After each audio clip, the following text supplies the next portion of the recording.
All right, I think we're good. Okay. To the Crafty Club Playbook Hour. Wait, the Crafty Club Playbook Power Hour. Hi, hello. Wow, just like that. There's like 20 people in the chat room. Hi guys. Hi Yvette. Hi Annabelle. Hello, hello. Okay. Thank you guys for joining me. Hi Marsha. Hello Rebecca. Hi Susan. Hi Miss Michelle. It is our hi Cozy. Hi Bren. Miss Faithful Planner Girl. Little Miss, I always want to say Hammy, but it's Army. Sorry. Hi Chris. Hi Anna. Okay. So um so normally with the Playbook Power Hour, I tend to kind of just like jump in. I try to start camera down sometimes. Although don't hold me to that because I think I've kind of mixed it up. Sometimes it's top down, sometimes it's I know Crafting with Corey is definitely just top down because that's like the less chatty show. I'm feeling a little chatty today, so I thought I would give you guys a little preview of the 2020 Winter Crafty Club Playbook. So I thought we would do that. I also wanted to give you guys just a couple housekeeping things of information. I'm so happy to see my friends showing up. Hi, everybody. Hello, hello, hello. I see all your little faces. Hi, Miss Kelly Jones. Hi, Caroline. Hi, tomorrow. Good evening. Good evening and good morning to all of you guys. It is Sunday afternoon. This is an unusual day for a Playbook Power Hour, but that's it worked well. I figured I would be in craft mode after yesterday's event, which, which, oh my goodness gracious. So for those of you who were able to catch a Very Crafty Christmas live event, there was lives that went off from like 9 a.m. up to mine, which started at 3. So there was a total of 7 lives, and all of you were able to catch it live or catch some of them live. But if you didn't catch them or wished that you could have a copy of them, Mr. Crafty is busy kind of getting all of those videos prepped and uploading them onto a platform where you guys can watch them after purchasing, and they will be available. You guys you'll just own the content after that. So we are using a brand new platform for that. Teachable.com is what we decided to do going forward for the rest of all of our classes and workshops, which we are going to be much more focused on next year. The kind of like going to be one of the really big premier products that we offer every season. I personally would love to roll out a new workshop every month, but I'm sure that's very ambitious. But our winter retreat and our summer camp, those will be offered as a workshop, as well as like an experience that you have online. So if you just want our classes, you just want to see what you're going to learn to make the project, you can just opt to pay for that and not have the whole camp experience and the forums and all that stuff. If you just really want to do camp on your own, that will be an option next year. So we have been this whole week until next weekend, I will be filming a cajillion videos for the Crafty Club Playbook workshop. We are going to have a workshop that you will be able to watch, purchase and watch on your own, and then you'll be able to kind of learn new ways to do things with your playbook that I kind of did this year. A lot of us didn't do, but after going through summer camp and seeing like how much fun that project was, I wanted to develop the playbook differently so that it could be adapted into different formats and you guys could be more creative in what you put into it, kind of treating it like a smash book. So so it's different, and I'm going to actually show it to you in its unpunched state. It has been trimmed down to its new size, so you guys can see that. I'll do that very briefly. But I kind of jumped ahead really, and I want to jump back to where it was. So sorry about that. I got excited talking about workshops. So a Very Crafty workshop should be available. We're hoping by Tuesday. That was my hope, to have it up by Tuesday that you can purchase it. And just know that it is a fundraiser. and that we are using all of the proceeds from purchasing that workshop will be donated to Troubleshooting for Christ, our partner ministry that serves widows and their children in Dallas, Texas. And that is a ministry that has been founded by my very dear mentor. She's my spiritual mom, Miss Craig. So we will be getting all of that together, and I really appreciate in advance your support. We are pricing the workshop to be extremely budget friendly. Like, I will not offer workshops like at this, like at that price, unless, I'm not sure. But I want this to be one of those things that, it's priced so well that it's like you can't not have it. You know what I mean? And then all of the proceeds will be given to the ministry. So it is our Christmas fundraiser, and it is a way of racking up money so that Miss Craig and her team can provide the kids with clothes, with food, with toys, with their little wish items that they have for Christmas. And knowing that the kids have just, Miss Craig often, has these families coming into her little circle of influence. They have just lost their father. They just experienced this life-changing event. So that is what I watched, like, firsthand, saw that process last year when we were actually on their property at this time.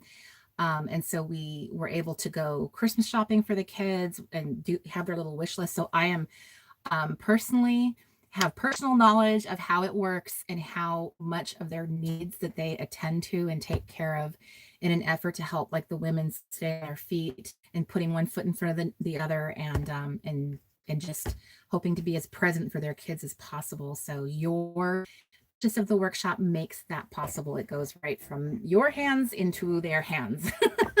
So thank you in advance for that support.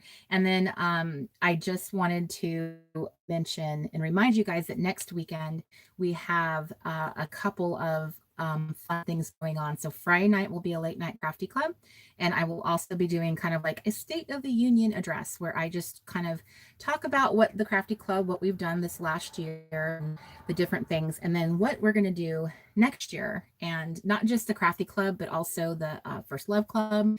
So if you are interested in that, that's what's going to be in the beginning of the show. And then we will probably jump into our playbooks, because most of us are not close to being done with our fall book. And the following day, Saturday the 14th, the playbook will launch. The playbook is launching differently this year. It will be launching as a bundle. So we are not doing a separate, just standalone book. We are putting a whole book and kit together, which you guys just died. I'm going to show you part of that as well. I'm so tempted to show you everything, and maybe I should, but I don't know.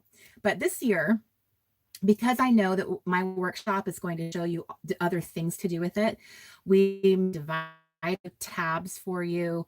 The kit includes like honeys that are a lot like the kind I use in my art journaling pages. We need pocket cards for you because we're going to be adding pocket pages, because I developed pocket fever over the summer and it just hasn't gone away. So I would like to infect everybody with pocket fever. And I think the playbook, great place for that, because if you have not really been a memory keeper, scrapbooker, you will get to experience firsthand, if you so choose, the fun and how flexible and fun pocket pages can be. So you'll be able to add and smash those into your playbook, which will be so fun. So we're going to show you a workshop, multiple ways of doing that. So we're going to show you two main formats of how you can set your playbook up. And I'm going to do it in kind of detail. So if you want to do loose rings or disc bound, here's your two methods. Caroline on our team, she's going to be showing you the loose rings option, and I'll be demonstrating the disc bound option. And then I think about 3 other team members have signed up. They are cramming these workshop videos into their very busy, already packed life schedule for me. So I am extremely grateful that I had people willing, to do workshops at this late hour. to get these ready for you guys. So you'll have other ideas of how to make dividers, how to just like blow it out. So that will be kind of like, it's not a seasonal workshop. It is really intended to be a foundational. You can apply these techniques anything, whether you want to do a junk journal or you want to do like a scrapbook album. What we're going to show you, we might be using the playbook, but you'll be able to do that with anything. So it's really like an all-purpose kind of workshop, and it's intended to be like something we build upon. So in the spring, when I do another workshop for the playbook, it will be focused on other aspects of like how to add these things to your book. So each season that passes, there will be another one. They are not seasonal. They're going to be volume 1, volume 2, volume 3, volume 4. So they're just foundational classes. It's something I have dreamed of since the very first playbook went out there. And I'm really super excited, although this one is like pushing the deadlines for sure. But I'm very excited to get this out there because I really love making tutorial type videos that are very step-by-step. I really think through all of like what you guys will need to do this. And I feel like it's money well spent because you're getting to learn things you can carry on into other aspects of your crafting. I focus on the workshops from more of a beginner to intermediate. I wouldn't consider the classes something that an advanced crafter, an advanced crafter might be like, I have done all these things, and that's fine. My target audience are ladies down here because that's where I am and that's where I've been and that's what I can appreciate. And so I feel the majority of my audience is right here. This is not to say we don't have incredible people up here, because we do. I'm in awe of that when I see people like, look what I did. So I love that. I love having that kind of crafty diversity in our community. But I do like to be honest, with people. I'm very clear about that with, posting up front, like, who is this workshop for? I always tell you guys, like, this is for beginning to intermediate. I do not think I'm going to dazzle my more experienced crafter ladies. So but anyway, so if you missed my segment yesterday, my workshop for Lister's Got a List, I did start off my workshop with like showing off my room. And then I spent all day cleaning and getting all Christmassy. So this is my tree of washi. There's actually washi rolls on it, and my ball cap is the topper because all of my Christmas decorations are in storage, and I really didn't want to like rebuy all the things. So I just kind of like tried to work with what I had and just like bought a little package of the Christmas balls. So I am absolutely loving it. I am loving my craft space. This is like the best setup excuse me, I have ever had, because I've had to rebuild my craft space. Wow. I'm sure my craft space has been rebuilt 2 to 3 dozen times because of how many times we've stopped and undone and then packed it all up. And then, how many times I've done that over the nearly 3 years we've been in here. So yeah, each time I have to rebuild, and this one's my favorite setup. So working ahead on the calendar, January 4th is our declutter day. So it's a community-wide declutter day. I plan on being live, like starting I forget what time it is, but it is on our calendar. So starting at that time and working until I was going to kind of like work through it systematically through the process and kind of show you things that I picked up. Although it looks very tidy and neat in here, I definitely can declutter. And I have a whole bunch of bins, like drawers that are behind those curtains back there that are full of stuff. So I can declutter and reorganize. So although I love it in here, I definitely know that it's not perfect by any means. And I really want to help you guys, especially those of you who just struggle with stuff like that, just kind of help you develop a vision for next year. And really the whole goal of it is to help you get rid of stuff so that you can kind of focus on like your really like fundamental things and really build a little space. I don't care if it's in a little closet in a corner of your living room or apartment, if it's a little spot in your bedroom, but a little place for you to just be. I have periodically throughout my life, I had always like shopped from the thrift stores. I would do that today. In fact, when Mr. Crafty and I go back to living in a house, I will be at every thrift store, Craigslist. Like that's just how I roll. But you can find a nice little desk for, I've seen desks priced like at a Goodwill for $10 before. And you can get a nice little wood desk and give it a coat of paint and have like a little craft spot in your corner. I would really, really encourage you, if you do not have a designated little crafty corner in your home or apartment, I would really encourage you to consider that being like a Christmas project. Maybe you can ask your sweet man to do for you or help you with, or that you get out and do it yourself. Whatever it takes, whatever it takes. Maybe it's a project you can, ask your kids to do, help you sand it down, but just having one little designated place that just gets to stay there. It's not like you put all your stuff on the dining room table and then constantly have to move it. Stuff like that tends to, over time, I think it kind of keeps you from grabbing your stuff and crafting, because you're like, oh, I just want to pull it all out and put it all away. And trust me, I get that.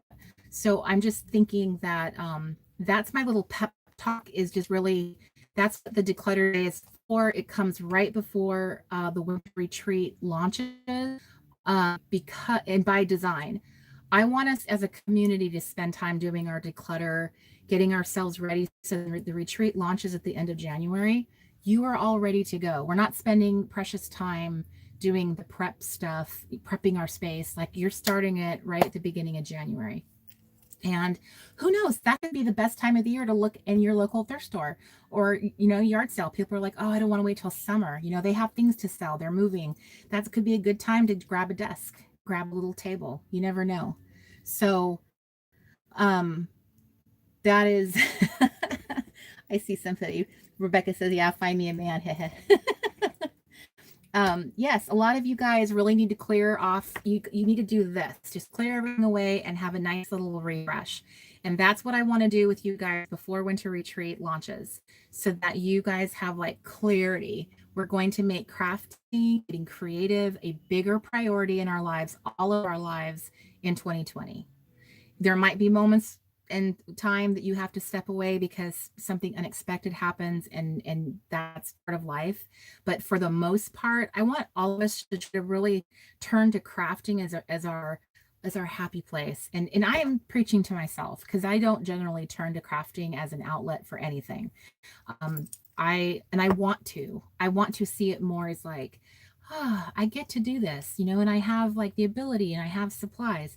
So we need to stop being the craft hoarders and become, crafters. So the tours in 2020. So that's going to be the new t-shirt for the crafty community. So that's what we're kind of hoping for by having a declutter day. That's the goal, is to help everyone kind of get their act together and treat it like priority.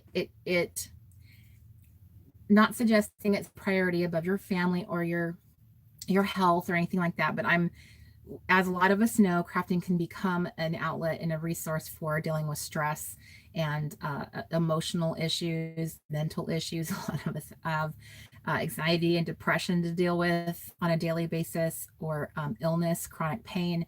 So whatever you are at, whatever level you're at, this is like just my way of gifting you time and just being a coach and like helping you get through it. So we're going to spend the day doing that on the 4th of January. And I would suggest checking out the calendar on theresetgirl.com and just copying down. If you've not looked at it yet, I have sent everybody who has signed up for our newsletter, I've sent you a whole list of all the events this season. But if you haven't seen it, I would go check it out, so that you're making sure that you have checked off all the things in your planner. And you can always sign up for our reminders as well. If you text TRG to the number 94253, you just text the letters TRG and it'll say like, where to, and then you choose add a new contact. How do you do that? I can't remember how the Apple does it, but I just typed in the number 94253 and you hit send. It will respond back like right away, and you'll be on our autoresponder text. Mr. Crafty will send out a reminder right before live. He generally does it about 2 hours beforehand so that you will be reminded, because it's very easy to forget about these things. Sometimes I forget these things. So if you would be so kind as to give this video a thumbs up, boom, boom, boom, I would appreciate that. It helps my little live events bump up higher in the YouTube algorithm. And that way we can, it's kind of like, by you guys helping me thumbs it up, it's not a vanity thing like, ooh, they like me. It has to do with the algorithm of YouTube. And the more there's like interaction and stuff, the more that they will kind of bump it up into their like, hey, lives are going on.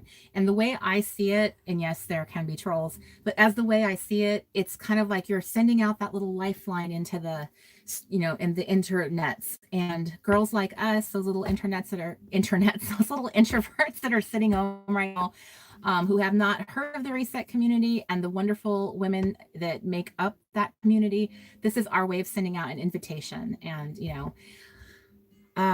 like a God wink, that could be something that God's like, let me get this out there and help you get the community growing. So I appreciate that. Thank you, Miss Hope. She says, I did my thumbs up. Hi, Kathy. I'm glad you made it. So hi there. Thanks, Ryan. Thank you. Thank you. Rebecca says she loves the reminders. I'm sure a lot of you guys do. They're very helpful because it is easy to get caught up in doing other things. Hi, Miss Lynn. Sorry you're feeling icky. Yay. So, okay, guys. So, all right. So I've let you guys know about that going on. Next weekend, it'll be a big weekend of 2 different lives going on. We're going to have a whole Crafty Club party around the playbook, our new playbook. And we're also, after next week is all about making workshop videos. But after that, my life gets a whole lot easier, quieter. So I'm hoping that I'll be able to pop in. And I know you guys are all getting busy for Christmas, so my feelings won't be hurt. But I am going to try to do some playbook power hours because I personally am woefully behind, as many of you know. So it'll just be like, hey, if you guys are around and want to come over and play at my house with me and my playbook, you are all invited. So, yay! Thanks, Cindy. Thank you for that. Hi, Paula. And okay, so what was I going to tell you? So this last week of December, the first week of December, I have been like actually starting back in November, I was really on top of like buying gifts as we were going across America and back. I was hitting up all the TJ Maxxes I could find. So I'm really so happy that all I have left to do is wrap up some of my gifts, ship them off to my friends and family who are out of state. And that's kind of it because everybody else is getting their gifts in a gift bag. But yeah, I will be done. And I'm just like so anxious all out of the house because then I know it's like that delicious check. Can't wait for that. And then Mr. Crafty and I are gonna like sweep up today, Swiffer jet the floor and get all of the recycling completely out of the RV. And then look, I will be able to sit back and enjoy the fruit of my labor. I did a little bit of grocery shopping today because when we get involved in prepping for a retreat or camp, or in this case, workshops that I know is going to consume lots and lots of time, it's like both of us turn into like helpless little kids. Neither one of us wants to adult. Neither one of us wants to like cook or do anything remotely learnable. It is literally just work, work, work from the minute we wake up to the minute we go to bed. So I was trying to be a little proactive and like some type of sustenance that would be like somewhat easy to kind of throw in the air fryer, or you know what I mean. You know what I mean. You know when you have like a big project and you just know it's going to take space in your life. So I try to be a little proactive. I'm going to try to chew gum more this week instead of eating, because what I tend to do when I'm under stress is I like to crack popcorn, chips, nuts, all the fattening things, although I'm not sure about popcorn. That's more fibery. But you know what I mean? Like I just get into crunch mode because I'm so stressed about everything. So I'm gonna try chewing gum in an effort to kind of raise at bay. So yeah, you know what? It's so funny, Carrie, that you say that. Carrie, you're on the live. Hi, friend. I owe you a text message because I'm big. I have a big ask for you. I have something I wanted to propose to you, Miss Carrie. But you're right. I do need someone to cook for me. One time, like a long time ago, when Mr. Crafty and I were in one of the homes that we lived in Washington, that's how we divide up our life, is like where we were living at the time. For a short time, we had like an assistant because there was so much going on. We were working like 14, like I'm not even exaggerating, like 14-hour days, 7 days a week. So we had one of our girls, she's so sweet. She had such a little maternal instinct. She would like make us food. She would prep food that was in the refrigerator. She would kind of like tidy the house, take care of like all the adulty things. She did my laundry for me. She was so sweet. I loved it. And it was like just for a few months, but it was the most heavenly feeling in the world. It was almost like having an Alice, almost. But yes, sadly that is not going to happen. But Mr. Crafty and I do dream of a day where we could at least have somebody like prep all of our healthy food, not the food we turn to in our stress life. So those are our issues to deal with.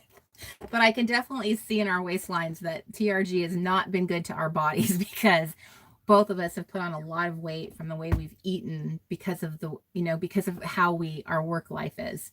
So we definitely need to have better balance in that. So I did make an effort today to actually, try to stave off a little bit of that. But I know it's true. Miss Collage Artist says, I need her too. Every woman needs life. Isn't that true? It's so true. My mom was such a good wife when I was growing up, watching her. Like she took care of my dad. She took care of us and the house without ever complaining. Like she just like, and even when she went back to work, eventually she was still that way. So yeah, I mean, I need someone like that just takes care of us. But just certain times of the year. It's not real. I'm not like that the rest of the year. The rest of the year, I try to be a good wife. I try to do the wife role. Oh, Mr. Crafty. I hear silence back there. I hear crickets. Getting no support back there. So sometimes silence is all that all that I need to hear. Boy, is it hot in here or is it just me? I need to open I need to open up in here. It is so, part of it's the lights. It's like legit from the lighting, not just me hot flashing probably. Yes, Marcia says the same thing. I really want a housewife. Who would love to have an Alice? I would love an Alice. She was such a good like housekeeper and friend and mentor. She was the whole package. She didn't even have like friends, and Sam was barely a boyfriend really when you think about it. So he wasn't really even a distraction. I mean, she was all about that family. I would love to Alice. I want Alice for Christmas. So I gotta sell more stickers.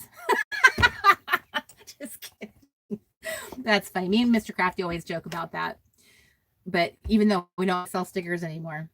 But yeah, that's how we joke about that, how our economy is in stickers. Mark, are you back there?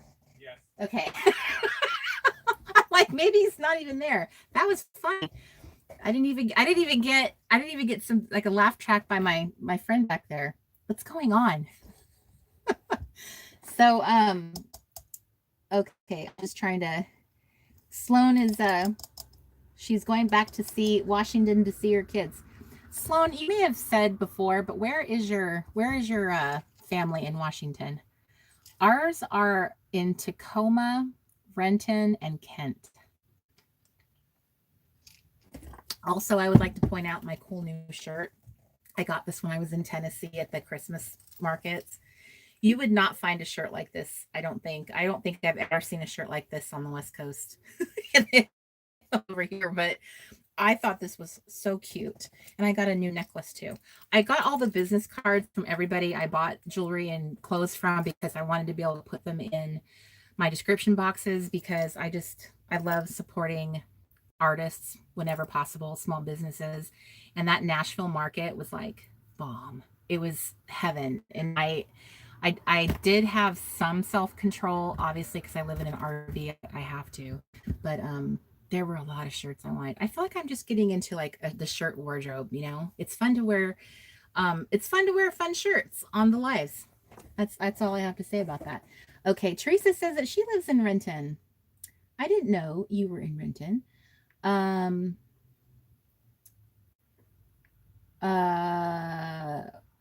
Sloan says Puyallup and Lacey.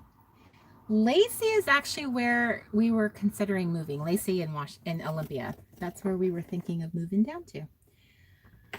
Okay. Are you guys ready to get ready? Are you guys ready to go?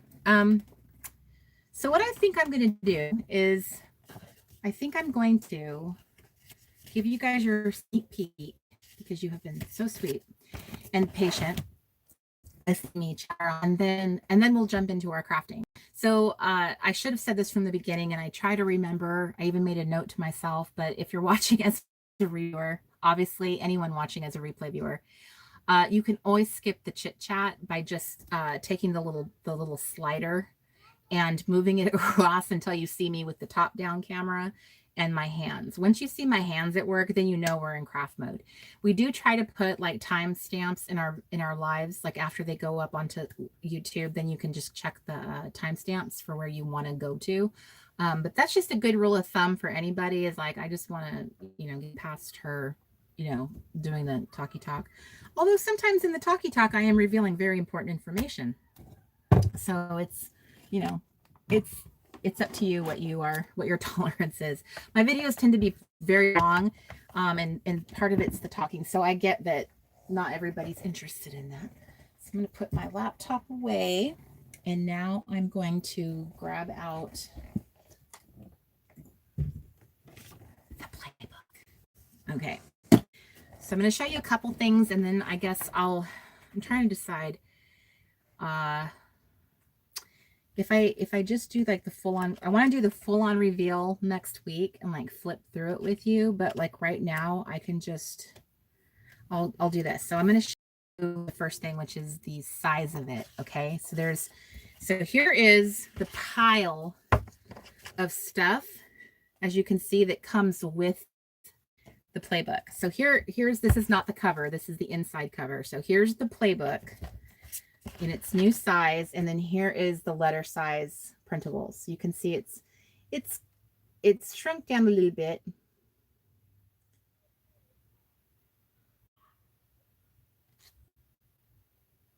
As you can see, I'm making it for you. So these are all the printables that come with it. There's quite a lot here, and then here is our new playbook. And this is not the cover. This is just the inside page, the one that says this playbook belongs to. So the new playbook has been changed.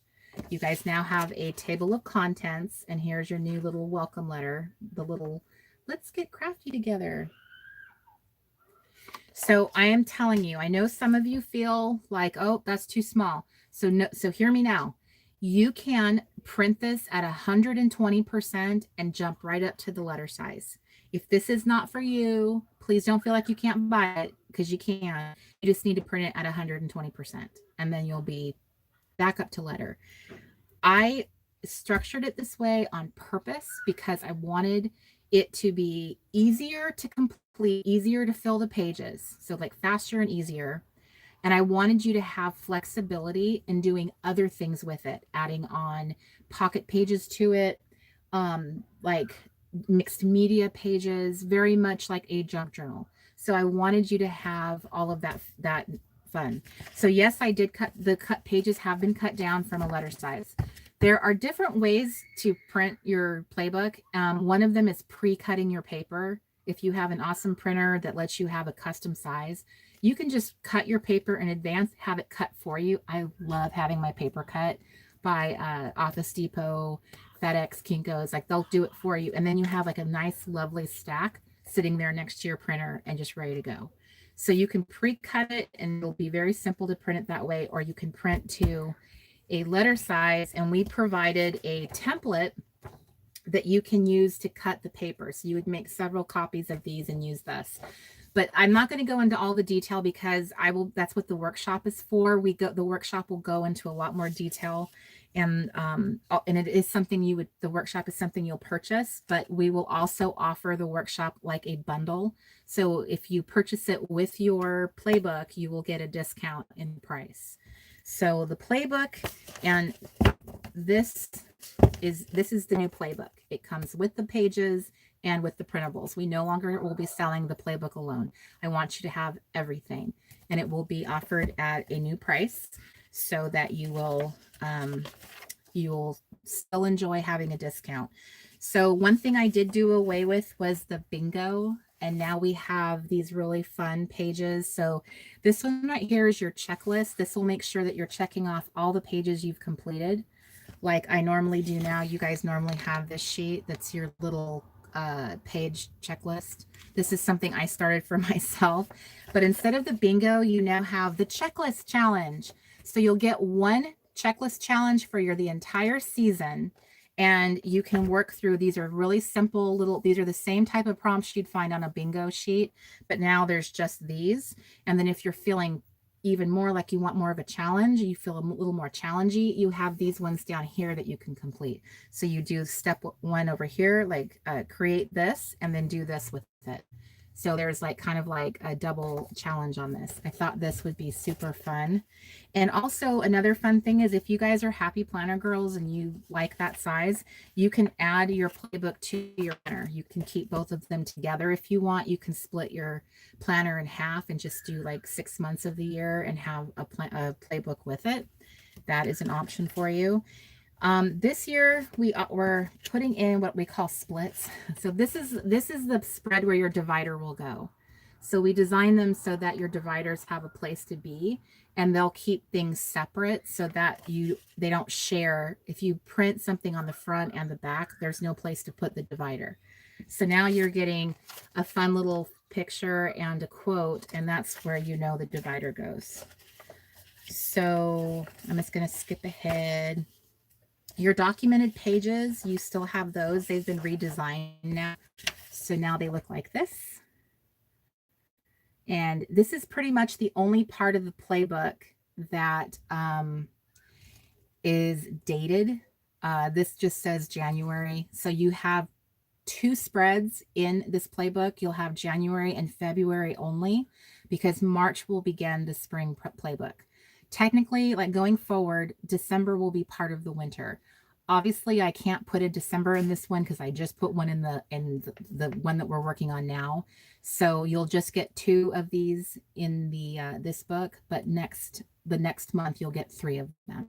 So this will be your new documented pages, and I think they're super fun. You'll also continue to get your little memory keeping spread. So we kept that. I'm going to leave those a mystery. This is another split where another divider will end up going between here.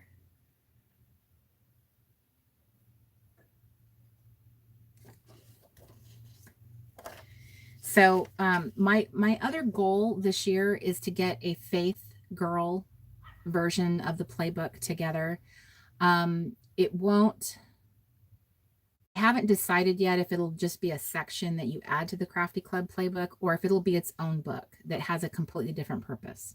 So that's another plan for me, because actually that has been on my bucket list for a long time. And so that's something I really, really want to do. So that's my goal. So normally the way that we do the spreads, as you guys know, is you'll have a section for art journaling for every month. It'll say, here's January art journaling, week 1, week 2, week 3. So we did away with all the week stuff. I don't want you guys thinking of I have to do this every single week. This time we created sections in the thing. So you have the monthly sections where it says, here, just make notes of your month, take a couple pictures, and that's it. Everything else is just a section in your book. So now all the activity pages, like the maze, the dress the honeys, the word search, all they're just in one big section. So here's what we call activity pages. So you'll have like a do the honeys. This is like a little art journal. This is a little prompt. You have one like create a collage with, and you can put anything you want there and make a collage. That's one of them. Here's a new maze and a new word search. We went back to doing like a tags, embellish your tags. So this is a whole section that you can just do whenever you feel like. It's not time specific. It's just like, here's all the activity pages. And then here's another split, which I won't show you. And then these will look familiar to you. So you do have art journaling pages, but now they look like the ones from the art journal. Sorry. Now they look like the ones from junk journal. So the Hobonichi inspired pages, now we have them in your playbook. So now here, this is where you're going to put your prompts for your art journaling, and now it'll look really cool. And like, I personally, that was one of my favorite parts of the summer junk journal was the inspired pages. Like, I specifically requested them. I even sketched them out exactly how I wanted them. So they're just like my favorite. I don't know what it is about them. I just really like them. So I love grid and graph and all that. So that's what our new art journaling pages will be. They're like that. So that's it for the pages. I didn't show you all of them, but that's kind of it for the structure of the playbook. And then I created dividers and tabs for other things I'm going to tell you to add to your playbook. So you'll be adding pocket pages and other things. And the other things, all of that is what I'm going to show you in the workshop. So it'll make it very special. So in the printable section that comes with your book, you're going to also get your photo template. This is the 3x4, the 2x3. This is a strip that you'll be using for one of your little activity pages. And here is this fun divider that you can put a tab on the top of, and it's kind of like I'm like here, it's like your, what do you call that? Like a bookmark in your planner. We often have one there. Well, this one has a little, has all the reminders to remind you to post in the club. So this will be like, hey, share a page or spread in the Crafty Club, January 1st through 7th. So you can check them off as you do them. I really want you guys to be sharing your threads and your pages in the book. And it's just another, there's several things I've done to reinforce that, but I'll go into all the detail when we do the launch of the playbook. I'm trying to keep it high level. Here is this little snapshot of the tabs that we made, which I want like 10 copies of this. I want all of my planners and books to have these tabs. I am so in love with them. They're like, the colors are so yummy. Just, oh, so good. So I developed the little titles for your tabs, and like I do them, but half of them are blank. So if you don't like my, if you don't like my titles, you can make your own. So I'm not going to show you all the dividers. I don't want to ruin the surprise, but I will show you a couple. Remember, this is the winter edition, so some of them are very wintry. So this is a very famous spot in New York where they take a lot of photos of models, and we added the honeys here in the most delicious colors. So this is one of your dividers. And what we tell you at the very top is that you can put your own scrapbook paper on the back of your divider. So you'll have the crafty part of your Crafty Club book, is there's some parts of it that you're going to embellish yourself. And then I'm going to show you this one, and this will be the last. There's actually 6 dividers total, and this is another one. Isn't that so cute? The Playbook Power Hour, which you guys are watching right now. So this was so fun. So my oops, wrong way. Not sure why it disconnected yesterday and today. So I think you were talking about when you're requesting design changes. Sorry, I'm itching my arm as you guys are so itchy. Okay, so yes, I went frozen. Mr. Crafty had to mess with it. Here I am again. Yay, I'm back. Here I am. I've gone nowhere. I stopped talking. I immediately saw that we were not connected any longer. I'm so sorry about that, you guys. Technology is definitely a love-hate relationship for everybody. Hi, hello, welcome back. Hi, Diana. Okay, so what I was explaining was the little backstory behind the design process that Kelly and I go through with Playbook. is, every time we do any kind of design and it's here, I always want to take it here the next time we go through it. And I knew I wanted to do dividers this time. So I was really particular about the dividers and how I wanted to incorporate. I love vintage advertising, so I wanted to bring that in, and I wanted to bring in like more modern graphic design. So I found lots of inspiration and ideas from other, I liked pulling it from other industries, other niches, and kind of like interpret it for paper crafters. So that's where a lot of the inspiration came from for the dividers, is like they're a mishmash of like photos and then some like really cool design. So you also will be getting some fun decor to use in your book, which these are just precious, and the color palette is just so yummy. Yummy, yummy, yummy.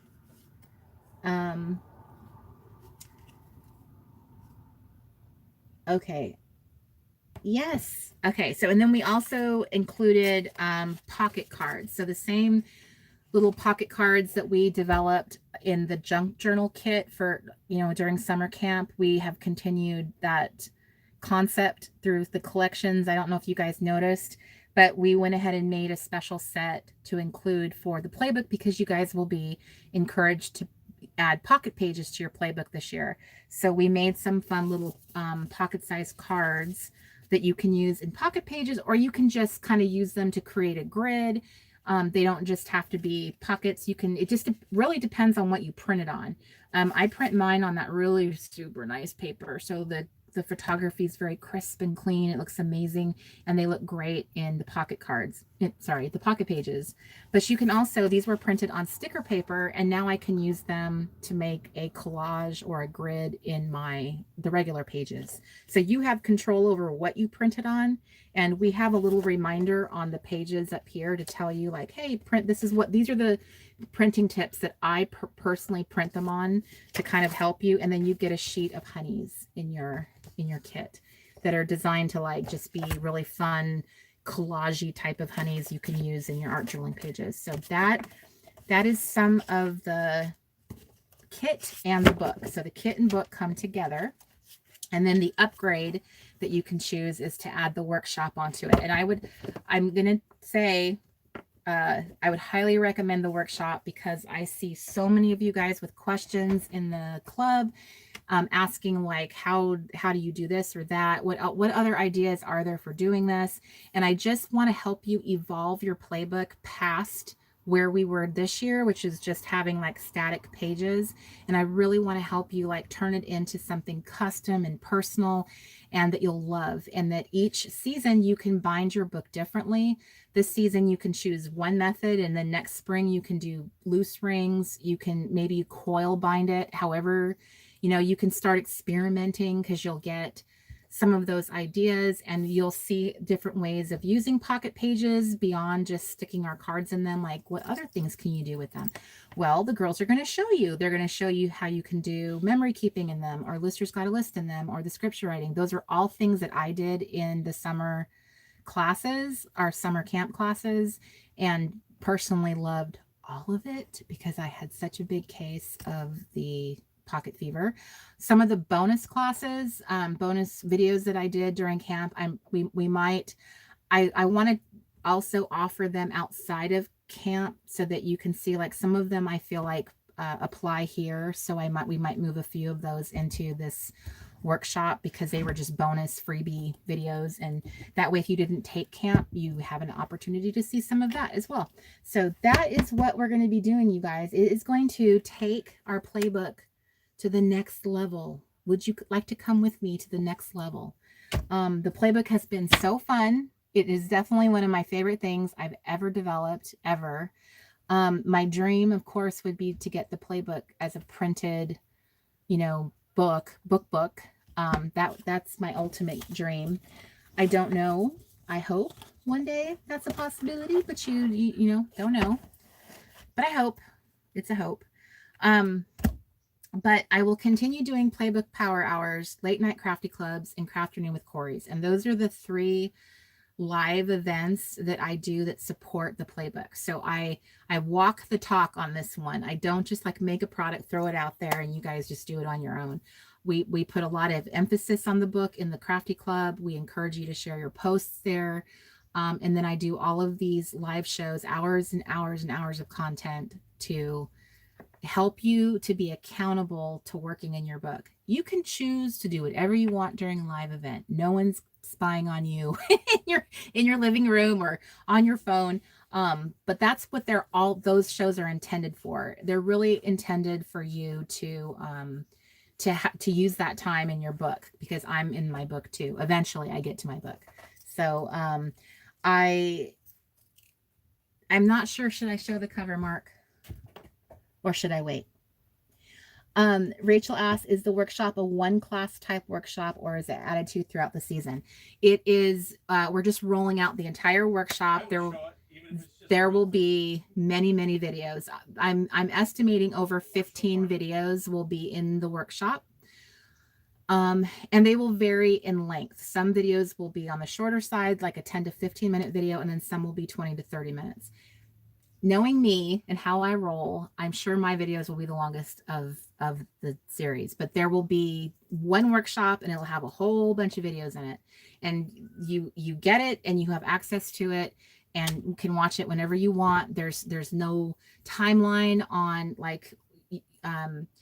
it, like with camp is a more timeline specific period where it's live and we're doing activities. These workshops are kind of like a class you pay for and you can just watch in your jammies whenever. So there's no one's going to be like, this week we're posting this, what you've been doing when you watch these classes. It's not like camp. It's just, you watch the material on your own time. If you don't get till next year, that's totally fine. But I really think that you'll enjoy them based on the schedule we have of the classes we're offering in there. You'll really get a lot out of it. And I have, it's me and additional teachers doing it. So,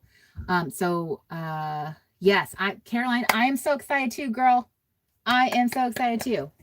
And I can't thank you enough for agreeing to do it, and agreeing to help me roll it out. And I just know that you're going to do a great job, and we're just going to impress everybody with our stellar work. I know yesterday my live had all the problems in it, but with workshop videos, they're very different because we're not working in a live situation. We're working in a pre-filmed, edited video, and I put a lot of thought into how I, do stuff for you guys. So please don't judge me on yesterday's event.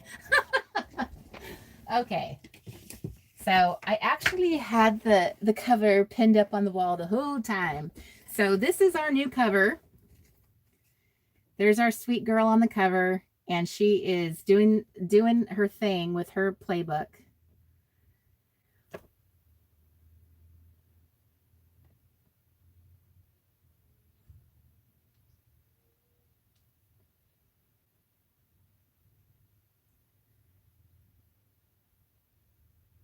So is that not like, I don't even have words. First of all, I want those pajamas. Secondly, she's so stinking cute. So Vanessa, our very talented not graphic designer, she's our illustrator. She has illustrated a new little cover girl, and Miss Kelly built the background with the little rug and the little pink couch and the cute little TRG pillow here. So this was something like I felt like we put more time into this cover than any other aspect of the book. It seemed like it was just one iteration after another. No, move this. Oh, change this. Oh, what about this? Like both of us back and forth, texting back and forth over this cover. But she even made a cute little craft tote with the little supplies in it. So I'm just so in love. I think this is so adorable. So every season, the playbook will have a unique cover. And so this is the winter edition cover. So you are seeing it now for the first time. Yay.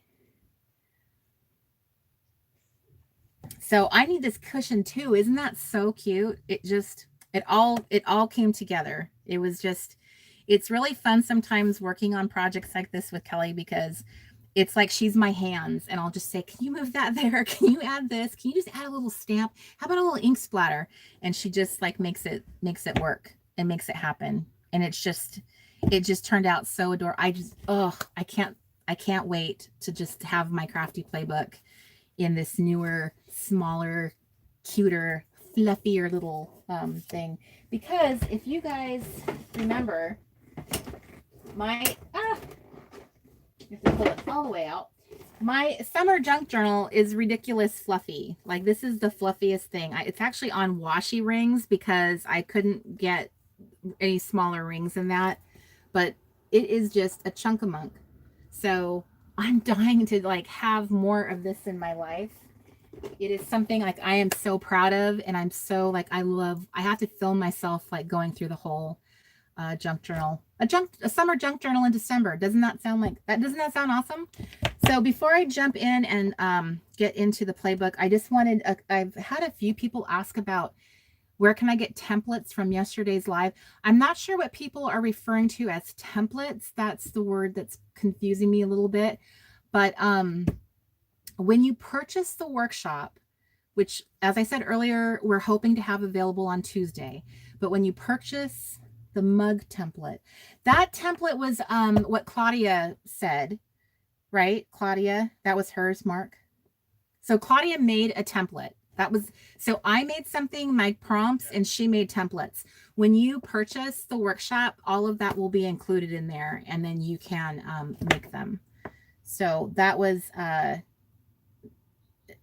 thank you. Thanks, guys, for, I wasn't sure what that meant, because I know that mine wasn't a template. It was just a list of prompts that are super cute. They're designed for you to use in your fun little lister's books. But yes, all of that will be included in that package, and that is part of the paid workshop that again will be priced super friendly. Trust me on this, but it is all meant as a fundraiser. So we're trying to raise funds for the Christmas fundraiser, and this way you guys get something of value for your donation. So all the money that we put into like paying for all the workshops and everything, that is like our gift at being, donating, and then using it as a fundraiser. So I love this idea because then you guys get something, and we're not just asking you, can you give them money? And then I feel better about, because I want you guys to have something for that as a thank you. And to me, this is a great thank you. So you'll have access to all the videos. You get to watch them whenever you want. You get my prompts, and you get the template that Claudia created for you guys. So I hope that sounds like a good deal. When I say like priced for, for this, it's definitely under $10. I can tell you that today. So, and mine is a free one. Just consider mine's not part of that price. Mine's the free bonus video. That's how I feel better about it, because if that really was a workshop, like for realsies, it wouldn't have been so full of technical issues that I had. And so I think we learned a lot that doing lives is very problematic for that type of format. So I think in the future, we're going to have them all pre-recorded, and then we can either do them as a watch party that we all watch together and we're all in the chat room together, or just giving it to you guys like on a platform and saying, hey, here's this product. This is our fundraiser, if you're interested or not. So yes, the live videos are always like, you just never know. Everybody has issues, no matter how many times they practice. It's one of those things. So I've basically spent the first part of our power hour, power talking, power chatting. So, yes, Mary, that the wreath that Linda made, I'm sorry, Lisa, I think I just saw Linda in the group. Lisa was amazing. It was really beautiful. Everybody's work was beautiful. This is like an amazing team. They're like little Olympic crafters. I'm the benchwarmer. I'm the one you send it, like in case someone breaks a leg, or they're just not feeling good that day. I'm the one that like, okay, if we have to put her in. That's what I feel, honestly. And I'm not, that's like not false modesty. And I'm not asking for anyone to validate me right now. I'm just saying that's how I look at the girls. I think they're amazing crafters. They are this level up here crafters. They've all been crafting a long time. They all have very much invested in themselves and their skills and talents, all of them. I am more of like down here in my abilities. I have good ideas and I can figure stuff out. And I like being a teacher and like teaching certain things, but I will be honest, I'm just not that kind of like all-purpose crafter. I feel like I could ask the girls to do anything and they're like, they can just roll it all out, and I would just be still figuring it out because they're willing to do stuff like measure and use different materials that I would just be terrified of. When Lisa did the pouch that with our patterns, I was just like, mouth drop open. But that's I just feel like I'm just like in a different little, I have a different, I don't know, purpose or niche. I'm not sure. I'm okay with it though. I'm good with it. I'm just very in awe of their abilities, for reals. I think that they just do a great job. Okay. Yes, numbers are hard. Tammy Ray, eyeballing it. I'm an eyeballer. And when you're an eyeballer, it makes it a little hard to tell other people to do stuff because you're like, well, I don't really know how big it is because my eyeball is different than your eyeball. You might look at it different. I don't like measuring stuff. I don't like paper trimmers. I don't care if things aren't straight, but I'm very honest about these things. You seriously have to, you have to take me with a grain of salt because I will be honest with you. I didn't measure it. I'm just looking at it. That's just that's kind of how it is, and that's okay because a lot of you are like that too. Some of you would be like, "Oh, pearls clutching, no," and that's okay. That's the kind of crafter you are. That's why your crafts tend to be like amazing out of the gate because you measured and you did all that. Where I'm just like, good enough. I didn't used to be a good enough person. I used to be like, I'm not even going to do that if it's not perfect. So I found the sweet spot. If I just I've learned to be here and just accept this is who I am. I'll craft if I know I can be lazy at it. So as long as I'm, happy and good with that, then that's all that matters. But I'm not going to beat myself up because I don't, I know where my ruler is today, but how many times have you guys ever watched me pull it out? Just saying. That's the evidence. I presented my case. So, there you go. Teresa says, I can't even cut a straight line with a paper trimmer. I can't either. I don't even see the good of a paper trimmer because it doesn't work for me. I think I am paper trimmer, what's the word? Paper trimmer phobic, paper trimmer. I'm like a fail at it. So that's okay. There's many, we all come in different shapes and sizes as crafters, so totally, I accept this. I know, right? I'm just like, clutching my pearls. No. What do you mean no paper trimmer? It'll be wonky. Heavens to Betsy. I know that's not how we talk, but it's funny. Okay. So are you guys ready to get this show on the road? Good grief. This is definitely not a power hour. This is, I don't know what this is. This is like a hybrid crafty power chat with a side of crafting. Okay. So I hear him approacheth. He is the wizard behind the screen. He's approaching. Mr. Crafty, we're both wearing kind of pink today. But you're in hot pink. I'm in fuchsia. But it looks really good on camera. I'm really loving this color. You don't see t-shirts in this color very often. That's what caught my attention. I was like, hello. That's a color I love, like in my lipstick. See, I even matched my lipstick today. All right, are we ready to go? Top down. Oh, Styles for Smiles got to go. She's got steaks to grill. Oh, I'll take one. Medium rare, please. Rare, please. Okay. Rare. Mr. Crafty. Yes. Okay, everybody, grab a buddy, grab a wing. Hold on. Clutch your pearls. You're going downtown here. Oh, I know what I bought this out for. The coaster is very good for softening the blow of the, what do you call it? My cup hitting the desk. Okay, we have been spun. We are flipped over. We are See if I can get you centered. not wonky, Mr. Crafty. Center us. How's that? Is that height good? That amount of your desk? Yes, Okay. that is good. And Miss Hannah Baker, thank you very much for that input.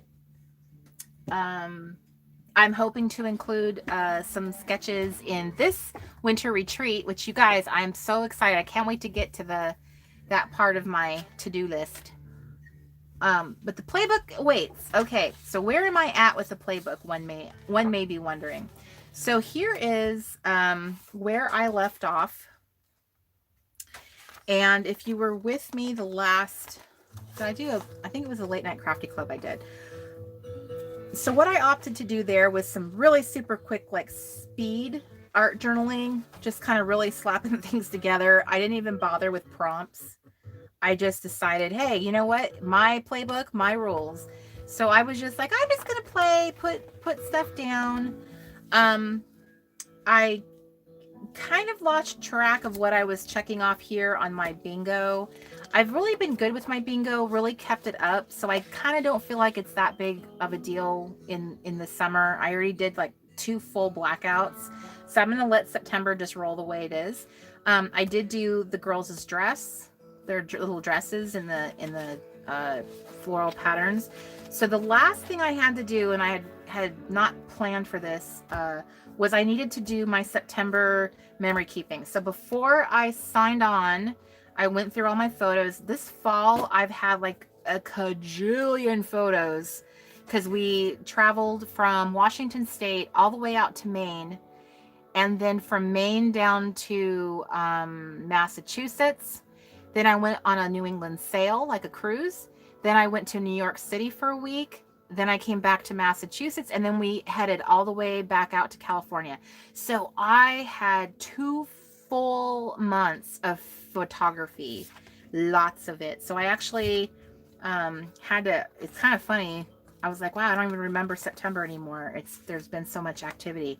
So these were my 4 pictures that I did to go here. And this is the little 2x2 that I have for this little spot here. And I wanted to ask a question because I don't really feel like our community is, and I know I say things like this, and I'm really speaking in generalities. I totally understand that there's probably a percentage of people that actually do memory keeping, like doing pocket pages, that are documenters. Maybe they just don't share it in the crafty club because that's really not kind of what we focus on. Not that you can't. You are allowed to post, crafts that you do in the club. But I'm just curious. I have been, again, taking kind of the laziest approach possible to the memory keeping process. And for me, one of the biggest hurdles is the photography, getting it off your camera and actually into your book. So I have developed a little process that's as simple as I could figure out how to do. And I am just curious if that would, good night, Miss Hannah. Thanks for joining us. Have a lovely day tomorrow. I was just wondering if you guys would be interested if I did some tutorial type videos about that. And I would probably house them in the my upcoming workshop that I want to do, like the make-believe memory keeping. I kind of wanted, because whether or not you use your own photography or something else, it's still kind of, some things you're still going to be following the same process. And I know that when someone, like if Allie Edwards says, let me show you my process. Allie Edwards has been doing this for years and years, and she's talking to scrapbookers, people who also do that. So often when I go look at someone who's very skilled and they just have been doing it a long time, sometimes I feel like, well, is there an easier way to do that? Because you've been doing it so long, you've developed skills and you know how to do some of these things where I don't. And I'm just looking for the easy out. So I'm just wondering if you guys are kind of, if you guys are looking for ideas on how to do it. I do these photos without using anything project. Like I'm not using a photo editing software like a lot of people do, I'm not using Photoshop. I actually edit the photos on my phone, if at all. In fact, the only photo here that was edited is this one. The rest of them were just off my camera. They just turned out really good. Plus, I am going to be, this paper I'm using, I have a photo printer, and this paper is so incredible. I'm going to do a video. I ordered some more photo paper.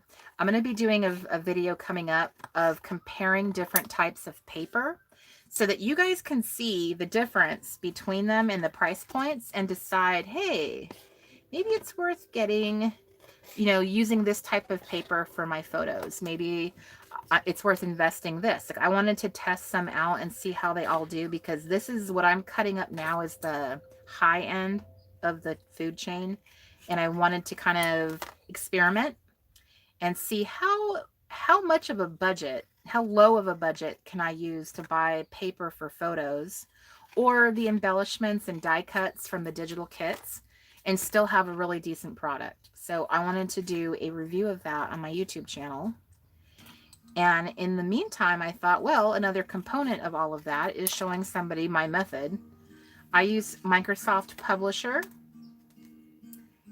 to arrange the photos and then print them on the paper. And Microsoft Publisher is extremely easy to use. And I've been using it for about 15 years. So I'm pretty good at it. But I keep it very, very, very simple, like super simple. So I just wanted to show you my method. And that way, that those of you who don't feel like you're very tech savvy, at the very least, you can kind of see the idea of it, if that makes sense. Okay. So I'm just going to craft today until I feel like stopping. So this could be long. This could be, I just don't know. I'm going to see how much I can just get done. Okay. So this 2x2, which I have actually cut to a 2x2, I'm going to make it a little smaller because I want the staples to show, and they're kind of low. So let me see. There. I'm just going to kind of like wiggle it so it's not really filling out the square. Okay. I have learned like the very basic of photo editing on my phone using a really simple app that's very simple. I literally taught myself to use it, and I will be the first to say that I don't consider myself to be a very tech savvy person. I'm pretty low tech. I will say that. So it sounds like you guys, Marie, there hasn't been any updates on the membership, so you did not miss anything. Thank you for asking. Shanice says, that's a great idea. And yes, you guys sound like you're into it. So Kirsten says that she loves the idea of a checklist instead of a bingo. Yes. Don't we all love a good list? Isn't that like just kind of like we're just like listers? I think that we will just really, I think that it's a really great idea. Okay, so I'm going to play around with my little pictures. I think this is hilarious. You guys, this was actually one of the trivia questions we had during November, our Customer Appreciation Month. Me and Paula did a game show, and we were asking, what, besides like planners, what is Corey's favorite thing to photograph? And it was my feet. Look at this wonky line. This doesn't make any sense. This crack was in the pavement, and some road construction crew came along and like made a line around it instead of like a nice straight yellow line. It was so weird. I couldn't understand it. And then this is me and Mark's little nephew. Let's see, his little grandnephew, his little 3-year-old. He's so cute. His name is Oliver. So I had Oliver take one of my little fun pictures that I love taking with feet. I make Mr. Crafty do this with me all the time. So he was my model. That looks really good. That looks like I planned it. So what I've learned is that when you take pictures in the portrait mode on your phone, that it is really easy to turn them into a 3x4. It's like with Publisher, as long as you tell them to take that picture, which usually with an iPhone, it makes them pretty large. Like a 17-inch photo is what you start with. at least the way I have my settings set. If I just turn this into, say, hey, make this picture just 4 inches tall, it snaps it right to a 3x4. So that ends up being very convenient. You know, you don't have to wiggle it much because it's like, oh yeah, I know how to do that. Like the dimensions are just like perfect. So this was a picture taken, I don't remember the state we were in now. Think about it. It was one of the very first of the kind of New England states.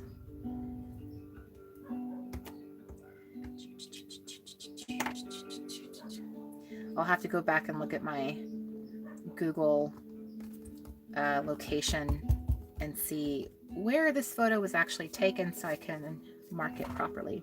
But I consider these kind of like the highlights of the month. So I didn't spend too much time picking them. I just thought these would be fun. Man, this paper is so ridiculous.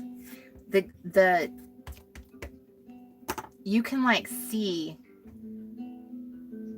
the highlights in my hair and everything. When I printed it to cardstock, it was just so flat and grainy. Cardstock is not really meant, I don't think it's meant for photography, but I'm going to demonstrate that in that video to show you. And that way you guys can kind of decide what you want to invest in, you know, because there is a lot of extra costs associated with crafting, especially, you know, with memory keeping. And some things I just think if you just, okay, I just want to do this. If you just, you know, had some of the high level stuff, I did my bingo and my memory keeping. I'm not doing gratitude for September. I made that decision to cross it off, and I'm just going to show you what that means. I did something in the last show, which some of might horrify some of you, and some of you might go, oh my gosh, that's the best idea ever. For those of you who are behind, and I'm in my summer playbook right here, so that answers that. Right here is actually my gratitude pages. You can see if you look on the sides here, I actually glued the pages together. I glued them shut. I hid the evidence. That way I don't have to be like, you know, faced with blank pages. They're still just, they're just glued shut together. So let me show you another way of solving that conundrum. If we're about to jump into fall, I have now officially completed my summer playbook in, let's see, on December 8th. So still haven't finished my fall. I did fill in my fall highlights and my bucket list, and I have a photo for this. So I went through the gaps that I have in this and tried to find, I did my photography first because it's something I wanted to like do all at once and get it over with so I don't have to keep printing stuff out. So I tried to find as many places to do photography in my book as possible. So this is absolute favorite moment this fall. I don't have one because I got to do so many amazing things and see so many things. So I just picked a picture that I remember is just an amazing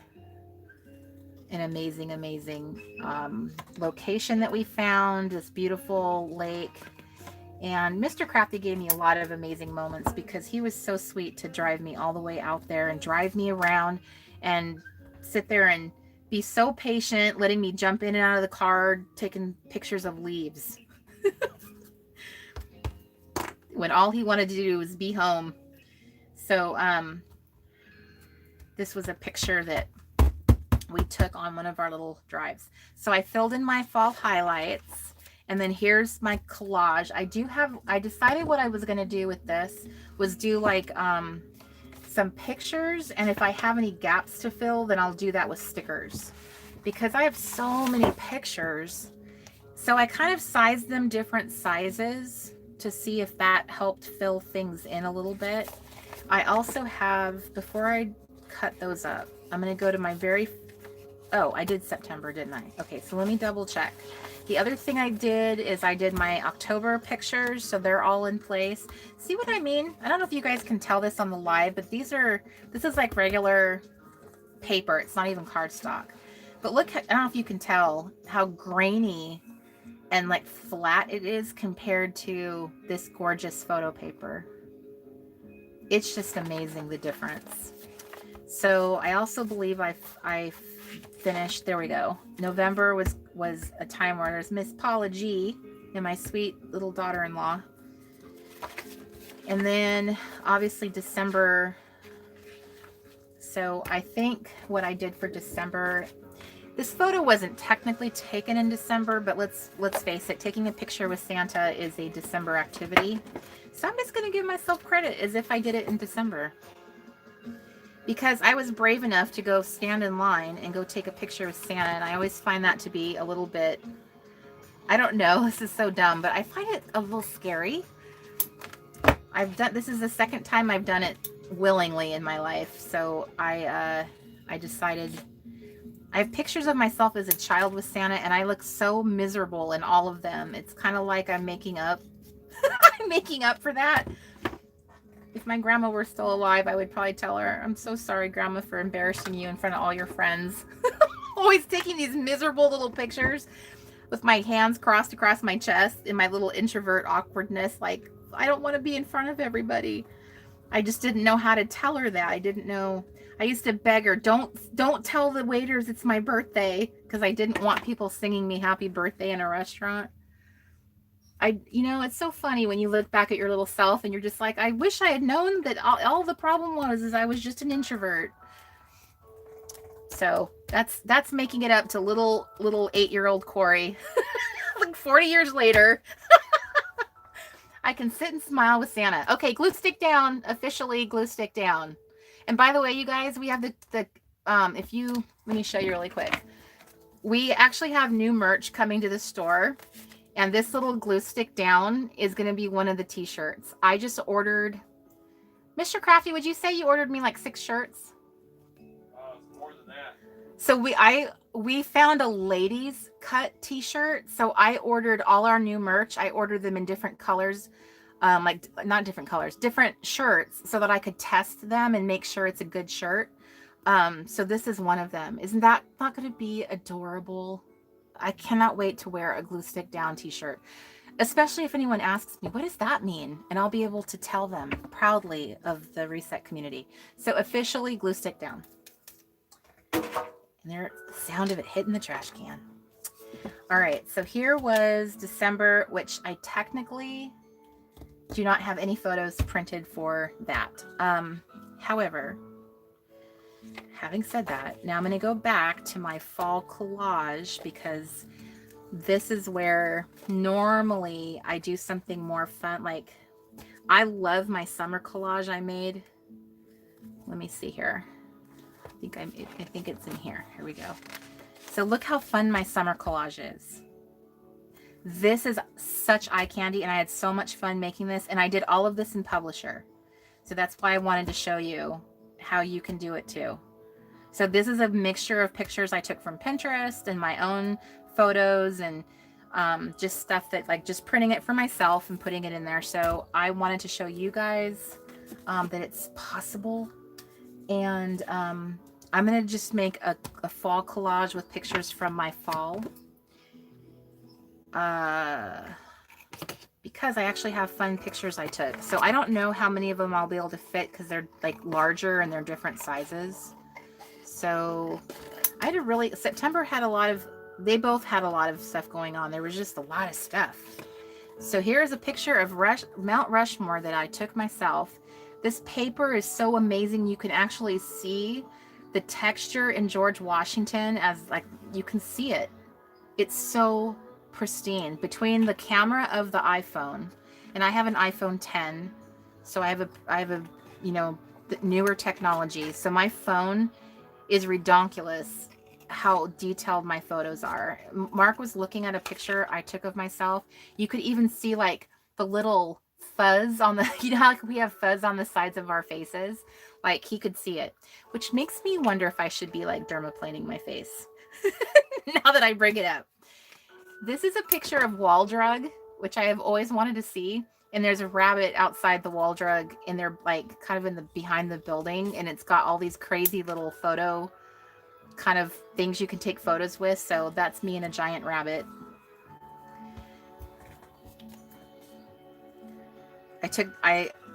I printed this picture because I love the bright red lipstick I have on. This is something to consider.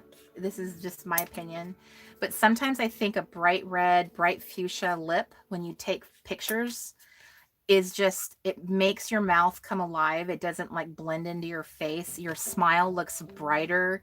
You just look happier. I feel like a bright red lip. That's why I actually started wearing bright red, is because it just, I love it so much more than when I have regular lips. I can see my lips. I feel like when I don't put red lipstick on or a color on, I actually think my face looks very drab. This faithful planner girl asked which glue stick I'm using. I'm using the Diary glue stick. This is a Ranger product. This is the second version of my Ride or Die glue stick that I love so much by Ranger.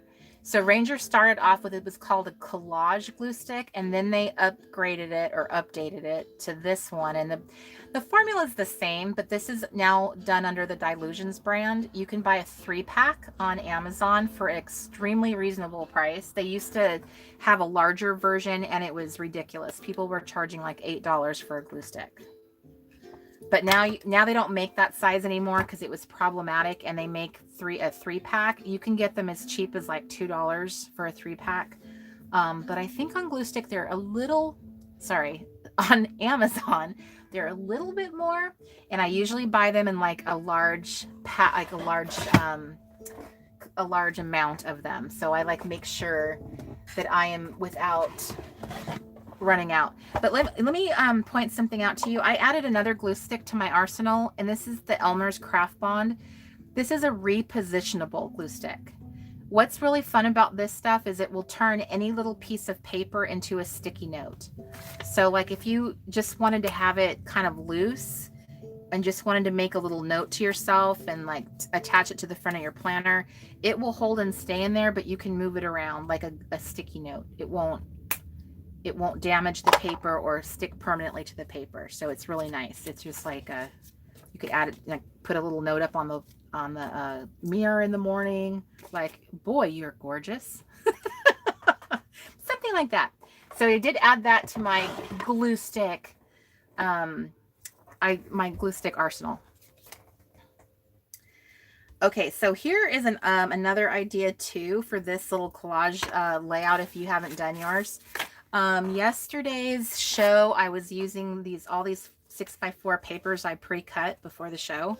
So you could kind of like just put, I love this paper, by the way. This pattern is so delicious. So you could kind of like make a little color backing so it has something more than just pictures. You could kind of make it more artsy and collagey if you wanted to. That's just an idea. Let me pick some. Those all coordinate. And maybe that'll be part of Declutter Day. It's kind of like not just like getting rid of stuff, which is one part of it, but then the rebuild. I don't know if there's time to do that as a separate live, but maybe there is. I'll have to think about that. Let's discuss. If you guys could give me input on that idea, I'd love to know it. Would it be better to have one live that's just focused on getting rid of things and reorganizing, and then having a separate live on another day that's focused on rebuilding? So like, hey, let's go ahead and make paper punch buffets together. Let's go ahead and trim papers together. And you guys actually have to do it. It's not just watching me do it. It's so that you do it too. I'm only doing this for you guys. We're going through the effort of doing a live and all the stuff that comes with it so that you guys have accountability. You know what I mean? So that's the point of it. It's not to be entertaining you with my amazing paper cutting skills. Which I guarantee you, these are wonky. So it's kind of like that idea is just going through my stash, kind of showing you and encouraging you to set up similar or what works for you kind of situations, what your basics should be. So if I do two separate ones, you have kind of like the takedown and then the rebuild. Let's rebuild. So I would be willing to help you guys out with if that sounds like something you think that you would be down for. So I hope that I'm looking for a full house that day. As much as possible, have as many people as you know you can, because that's my payoff, is knowing that it's going to help you, and it's going to help you be more crafty and creative, because you're really setting yourself up with a good foundation. I'm a big believer in that. I think that's really important. Okay, so I'm basically just adding a little bit of color behind the scenes. Okay.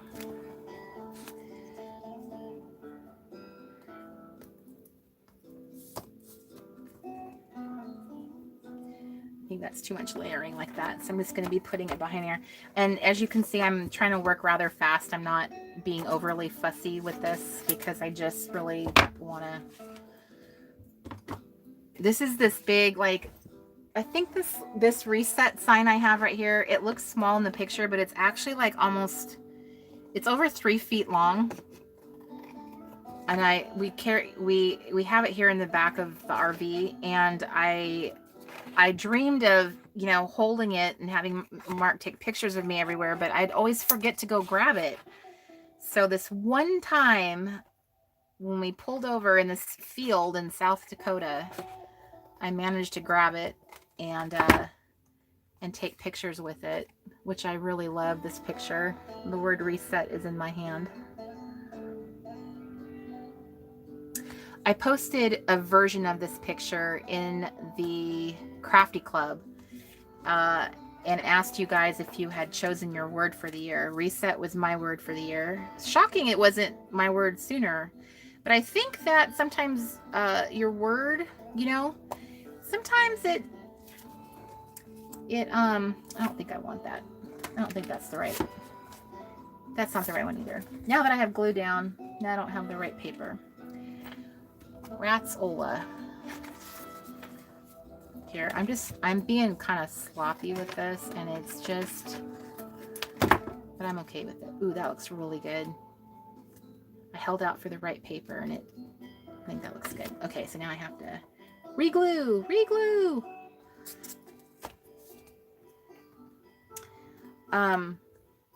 As I was saying, I interrupted myself, as I always do. I'm sure that drives people crazy. It's like I never finish a thought. Sometimes I interrupt myself and then forget to come back to it. Sometimes your word reveals itself like when it was meant to. And I didn't believe that in the beginning. I kind of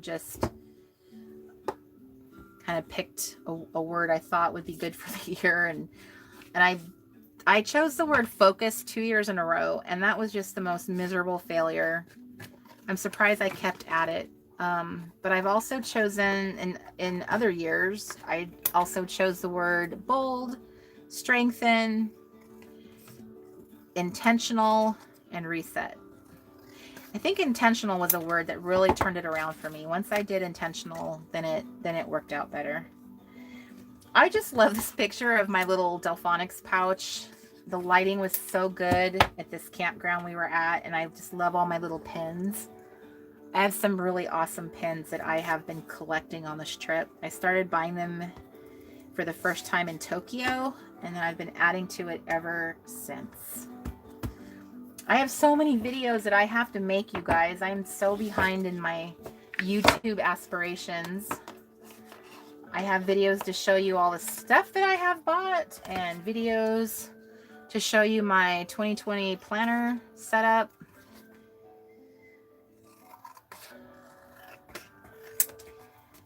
I have YouTube content.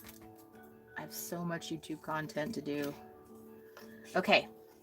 So this picture is actually our shadows. That's kind of, there's like, we're standing in front of a lake, and there you can see all the rocks in the water. And again, this paper is so clear. You can see all the individual rocks under the water surface. I look huge. My shadow is very lumpy and bumpy. It's not a flattering photo. But, think I worked myself into a situation here where these aren't going to fit the right way, but that's okay. I'll just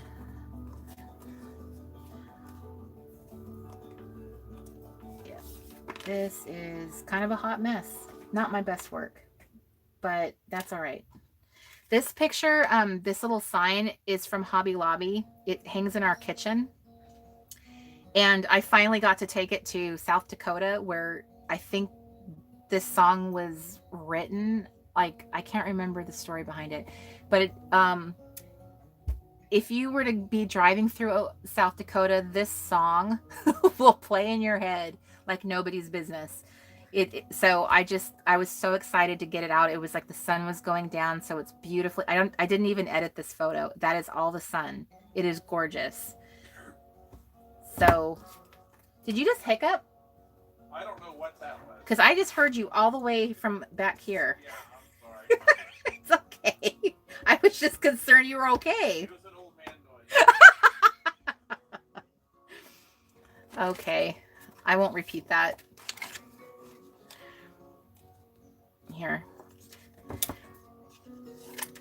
I'm going to call this just done, right? It's just about getting something done.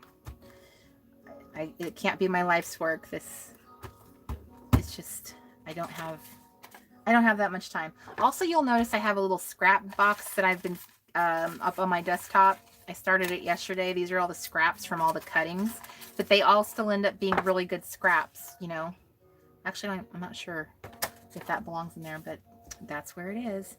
I'm going to use that paper with this one, maybe. It's kind of a weird pattern to use with this picture, so I will continue the search for a better, that one's better. Oh, that paper's even really good. Ooh, I might kill another glue stick. Okay.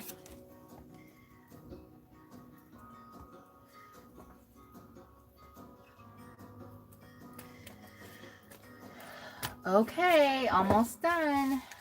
Need more pictures. This is my sweet friend Heather. We have been friends for 20 years. Heather does lots of stuff behind the scenes for TRG. She and I were single moms together. When I moved to Washington, she was a coworker in the company that we work for, and she just became my longest and one of my only friendships, because I have just not had a lot of friends in my life until this season. So she kind of was my only friend for a very, very long time. But that's kind of how we introverts roll. And she's not an introvert. She has been very patient and nice about the fact that she's invited me to a million things over the years, and I always say no, thank you. But I think now, in our older age, I think now we get it. You're an extrovert and I'm an introvert. Okay, I'm going to put down the craft paper. I love craft paper so much. I just think it's such a great, I don't know what it is about it. It's just, to me, such a great crafting material. So here's a picture of me and my daughter, my little honey girl. And this was like the last day that I saw her before we took off. What would it look like if I cut the white background apart? Would that look weird? It would probably look weird. Okay, so I'm just gonna do that. Glue it up. And I think I'll come back. Okay, so I think I'll come back later maybe and add like a little, like a date or some kind of like a little journaling strip or something, just to kind of like, maybe. Let's see if I get my homework done. Okay, this I'm gonna call something I do later. So let me see what I'm up to. Okay. So I have not done my fall letter or my fall. I did my fall bucket list highlights. I did my fall collage. I just did it. Let me grab a pen. Something just buzzed up here. Okay. so I did my fall collage. That I did. Okay, so here's another set of pages where I have glued them together. You will notice. This was, what did I glue together? It's my craft life documented. And I made that decision because I really didn't craft at all. There was no point. So I really don't have much to say. So instead of like giving myself credit, I'm going to give myself like, I'm just going to cross it off that I just didn't do it. I did do this. This counts. This is, oh my gosh, you guys. All right. This is what I didn't do. This is what I did. Now that's going to bug me. But anyway, haven't done the honeys. I'll do those last and I'll try and do them all together. The bingo in October. I find that bingo is, now that I have done it both ways, when I keep up with my playbook, then the bingo's fun. But now that I'm just trying to like finish it up, now it's not fun. Now it's like more work to me in my head. You know what I mean? I've never gotten this behind before, so this has always been the thing I use to kind of help spur me forward. But now it's like, oh, it's another page to do. That's how I feel. Is that wrong? I don't think it's wrong. I think that a lot of you probably are relating. Miss Ariana has a question, and I'm going to open this question to everybody if you guys can see it. It says, how do you build your stash? Like get all the paper and stickers and washi. Any recommendations are welcomed. Oh, thank you, Miss Sarita, for your comment. If you guys want to give Ariana suggestions of like things you guys have done to build your stash, Ariana, if you are interested in joining the live that we'll do for the rebuild of everything, I will go into that in depth. Well, more in depth, I should say. But yeah, you guys all weigh in.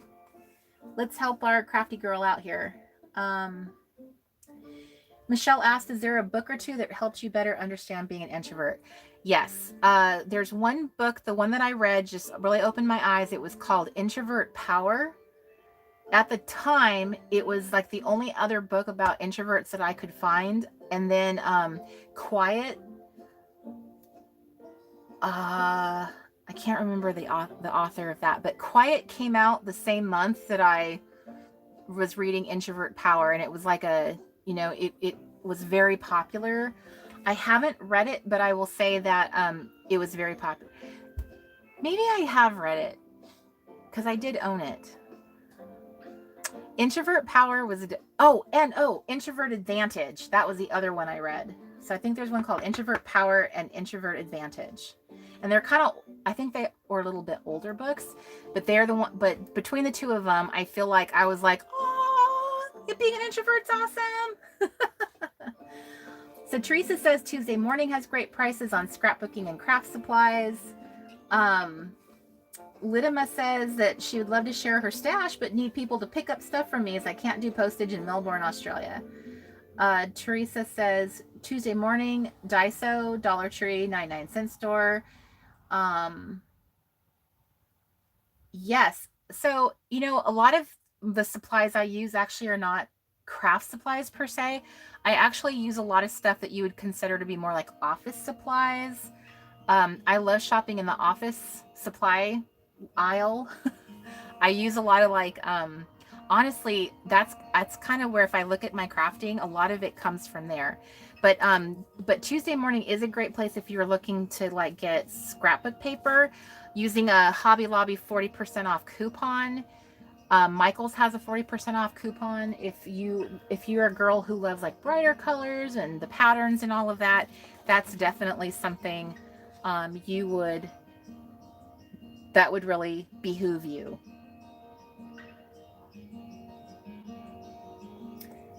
And I see yes, Kathleen says that she just went to Daiso and it was so cool. Daiso is very cool. It's like a Japanese dollar store and it has really good stuff. The next time we go to Tokyo, year after next, that is definitely on my list, is going to Daiso, which I did not get to do. Okay, So I'm thinking I'm just crossing off bingo, guys. Another thing that I considered doing, like crossing off, was like gratitude. I think that I have a lot of gratitudes to do. I glued it shut for September. It's kind of hard to go back and do gratitude when it's gotten so far away from you. So that's kind of up in the air. I'll have to think about that. Now, here's one thing that I wanted to show you guys. Please don't judge me. So here is journaling week 1, week 2, week 3, and 4 of October. Rather than glue them shut, I can literally just pull a page and go, you know what? For this one, I'm just going to do these 2 pages for art journaling. You know, I also glued these 2 shut, and this was listing and journaling prompts. So I glued that one shut, and now I just took 2 and 3 away. Cheating? Yes, it is. Do I feel bad about it? No, I don't.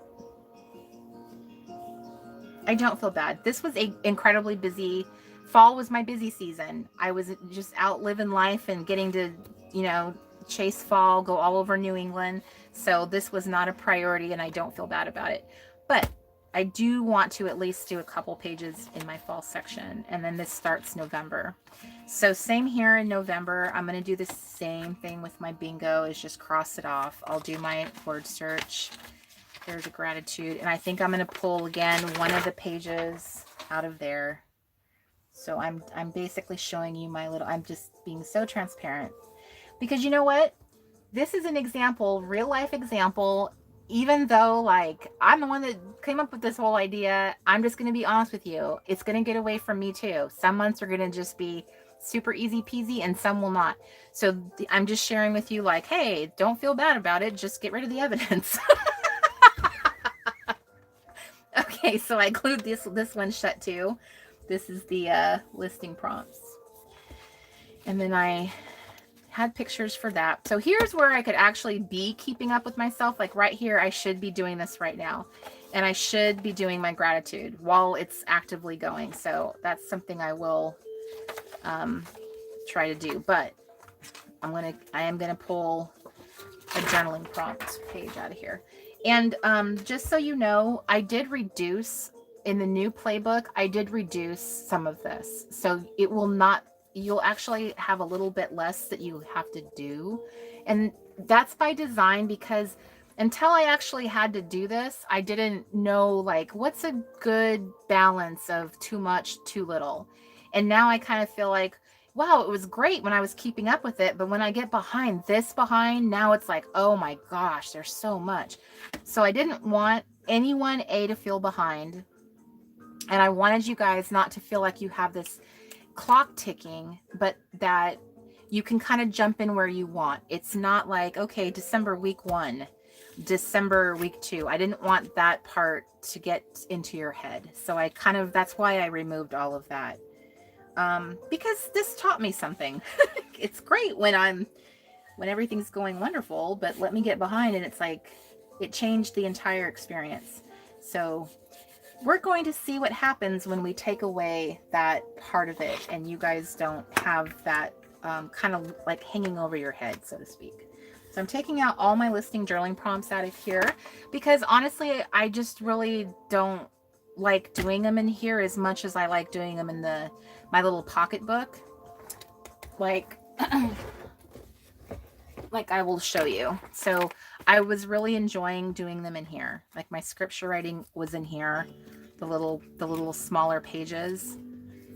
So I was having fun with that, as you can see. But I think the other thing that I love doing, and maybe even more, is when I do like my scripture writing kind of like junk journal style. This is what I did in the summertime. So I want this to be in my playbook. Isn't this yummy? I want this to be added. So this is kind of like what I'm trying to accomplish with the workshop, is to kind of help you add diversity. So it's not everything's like this, you know?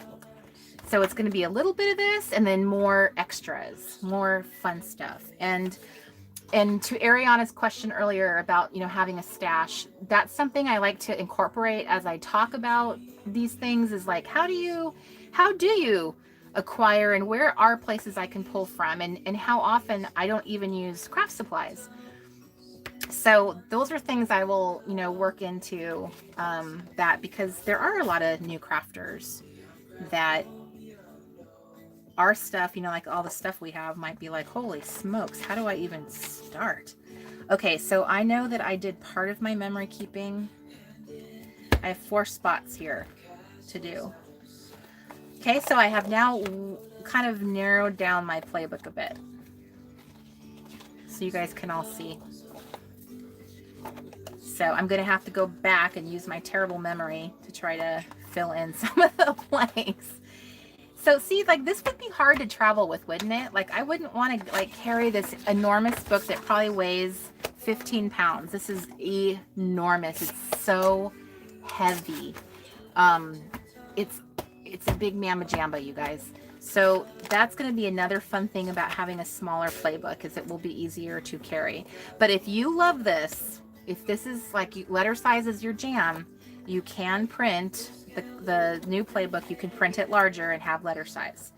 Now, we are not supporting letter size, so the stuff that we've designed in the kit, you might have to, you know, blow those up a little bit too. Sometimes the things were designed for a smaller format, and I don't want to have multiple sizes that I have to do stuff for. It makes it more complicated to execute the book that way, and I'm trying to keep this really simple for everybody and myself. So I can't wait to do my fall letter like this, because look how yummy that is. So I was doing good in the summertime, but it just it fell apart in the fall for obvious reasons. Okay, let me get back to where I was. Okay, so there's my fall spot, and then I did my collage. It's so plain looking though.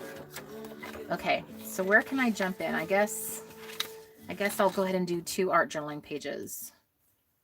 Let's jump in there. Okay, so let me tidy up. One thing I will really say is that tidying up as you go, it's kind of like cooking as you go. Sorry, cleaning as you cook. It's kind of that same principle. It helps keep your space tidy, and it makes it easier to find things. You feel a little bit more organized. If you just let it get completely covered and layered over, it does make it harder. It starts wearing down, I think, your energy. I find that to be true every time I let it mound up. So I try now to be mindful of that.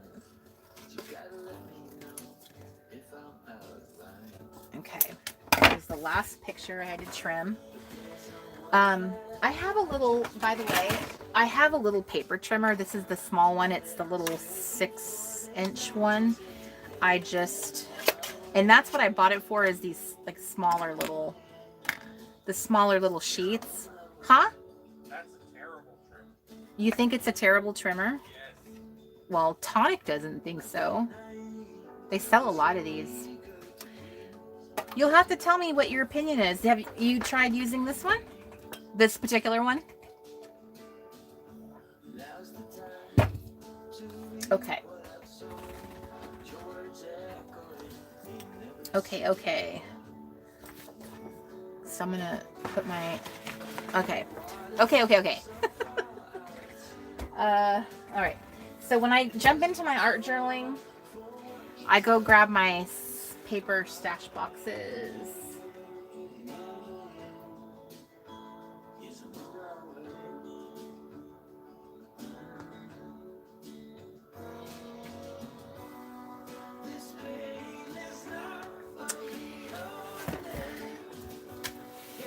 Okay, so I'm sorry, I was just kind of peeking into the chat room. Okay, so I got lots of stuff in my boxes here. So I really, when it comes to the art journaling pages, I tend to jump into my art journal stash, my scrap stash, and I look for just like chunks of paper that can, especially when I'm just trying to work quickly and not, like I said, here's me and Miss Kelly. Full That's hilarious. Okay, I have to keep that out because I want to do something with that. Okay, so I am gonna picture of me and Mr. Crafty. You can also do pictures in your art journaling section. They don't just have to be like collages. You can just use pictures if you've got lots of pictures and stuff.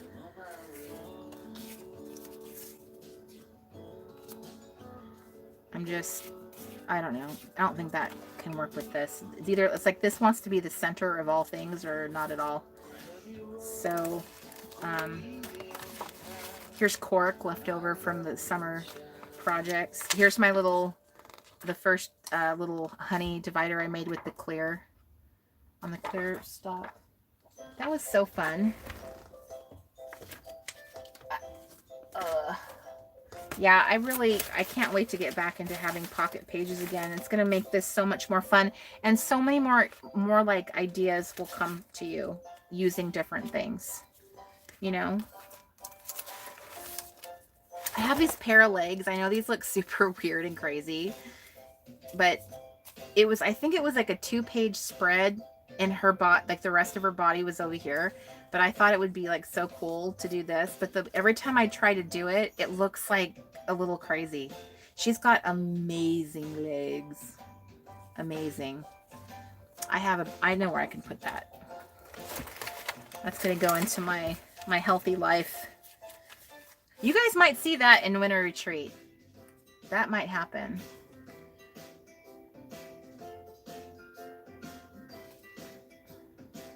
It's cute. Okay, so I'm just finding some paper, like strippy stuff. Oh yeah, I could just make like I do with my scrap journal.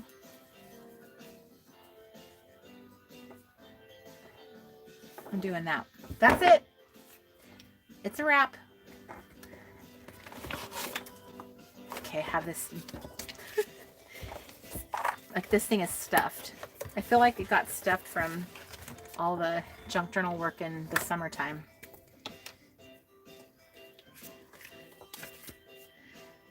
I don't know if you guys ever like kind of browse Pinterest for certain things, but I really love looking at collages on Pinterest. There's like collage artists that like are super intentional and they're like making genuine art out of collages, and they'll use like digital artwork and like vintage artwork and kind of put stuff together. There's just like something about just randomly placed paper. Sometimes it's just so delicious. I'll like really like look at it real close. How they their placement, their composition. I really enjoyed talking about that in the layering classes that I taught during the summer. Makes me want to kind of redo them again for like a layering master class. That's one of the classes I definitely want to do for our university is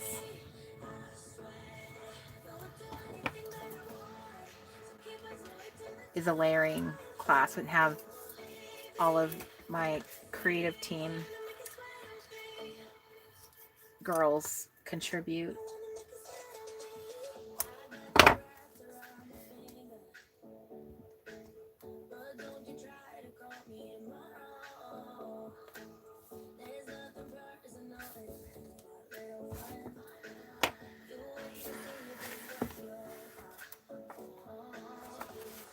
There's Mr. Crafty's little face. It's so cute. This is one of the junk journal pieces from summer camp.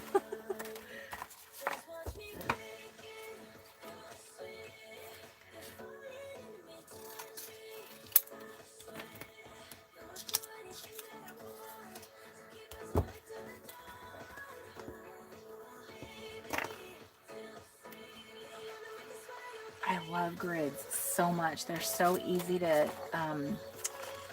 create, and then like you can just put such randomness in there and it'll end up looking like so stunning. The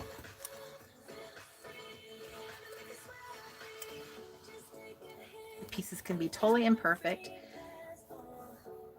So if I had it to do over again, which I don't think I can, let me see, maybe I can. Yep, I can. This glue is pretty forgiving. Like I just decided, I started doing, you know, composing my piece one way, and then I kind of love the grid, and that wasn't really helping me achieve a grid. Neither is this. Let me see if I can get this to come up. I don't know if I can. Isn't that amazing how sometimes glue is just like, yes, I can cooperate for you. No problem. No problem, sis. Okay.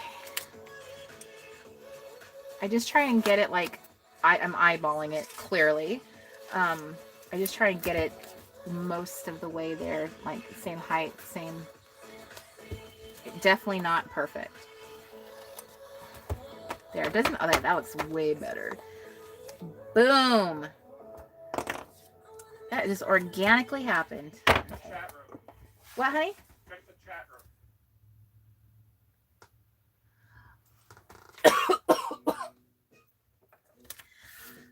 Hi, Heather.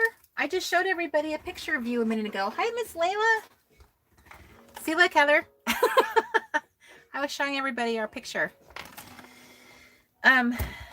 Okay. So, yay, one down. Shall we check that off the list? Let's check it off. Where's my pen? Okay, what was that? That was this one right here. Oop, not cross it out. Check it off. Okay, so I have one more to do. You know, that worked so well. Let's go ahead and compose one over here. So I'm just picking stuff from my stash to kind of start with and see what happens. These are all just like little scraps of paper. This is kind of unique because it's not like perfect edges. It's kind of wavy, but it still creates that rectangular design. I also have some fun little tickets here. Let's see if I can find one that has an interesting date. So far, no special dates come to mind. Nope. Okay, so I'm just gonna go with that one. Pulling this out now. Ooh, let's do some sparkles. And I love how it leaves a white space there. So I might put something in that space or just kind of leave it the way it is. I also love that it's ripped. Again, my goal is to kind of, you know, work fast, not be uber detailed here. I'm looking for like colors, you know, that kind of coordinate and look good together. I'm grabbing completely. See this, to me, this pink, although it looks great with this piece, it does not look good with this piece. So I might pull that out of the way because it's kind of not being cooperative with other pieces I have. So let me see if I have a different one. I have this green one.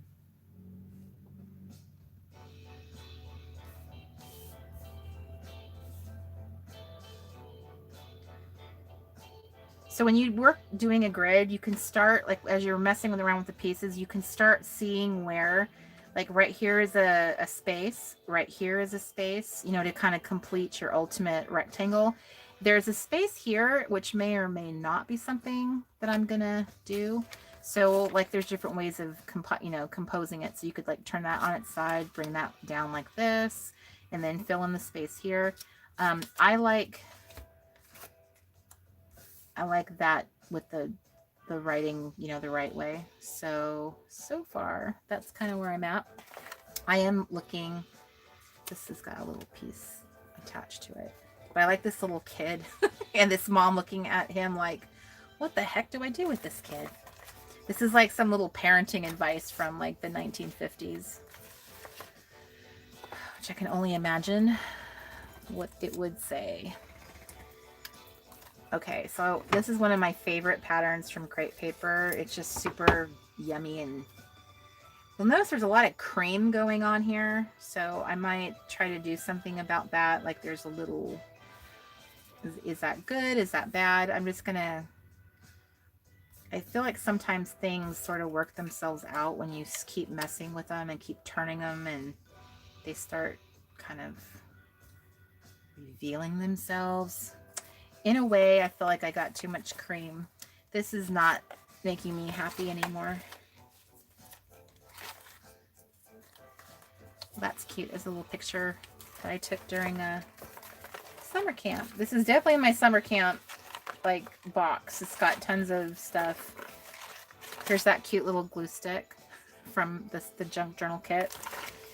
I just want to go back to summer camp. That was just so fun. And, you know, and I personally, you know, just felt like I was really, French. These are little French flashcards, but they're cream. Now we got way too much cream going on. So let's get out of this box, which is kind of getting a little redundant. And let's see if we can pull from something else. Maybe there's another type of pattern or color. Like this usually gives me life. I just love this pattern so much. I love that. Is this kind of bringing more color and life together? Yes, it is. Let's see.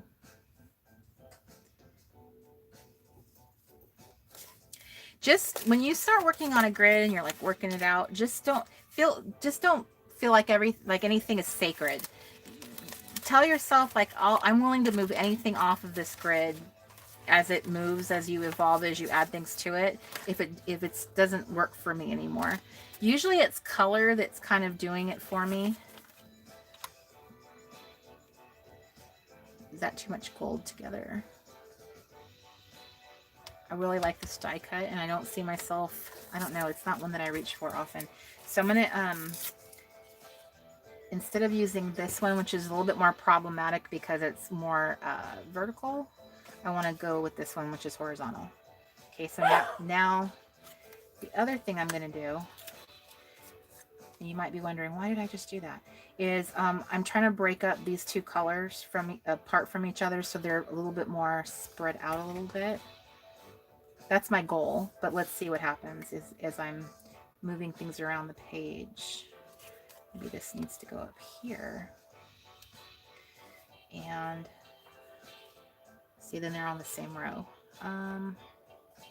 But see, I want to get away from this gold too. Like that's just too much. They're too close together. Sometimes it becomes an intricate puzzle.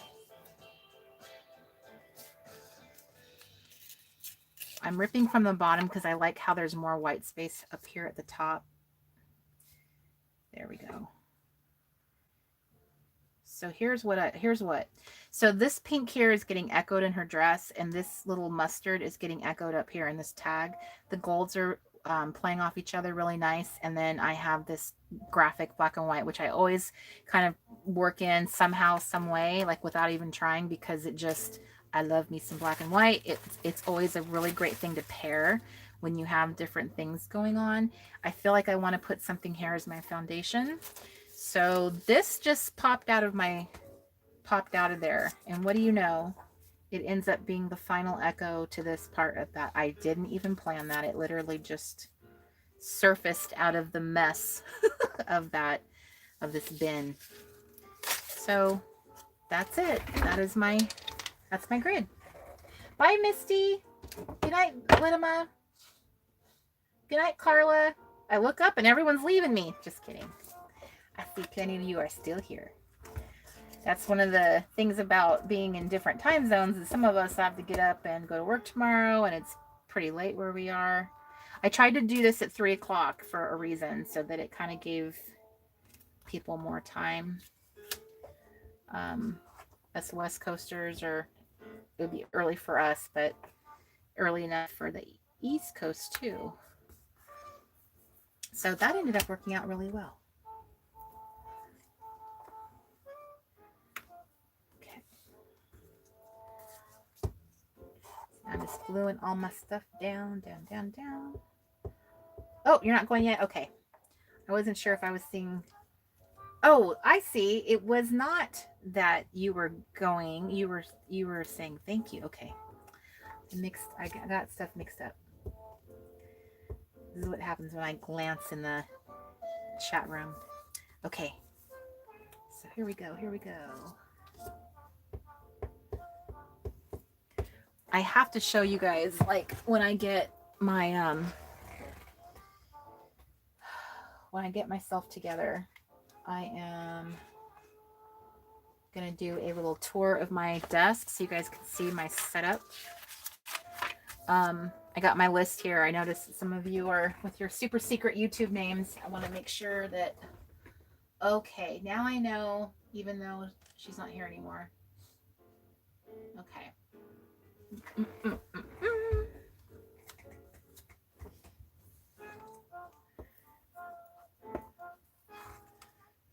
Okay.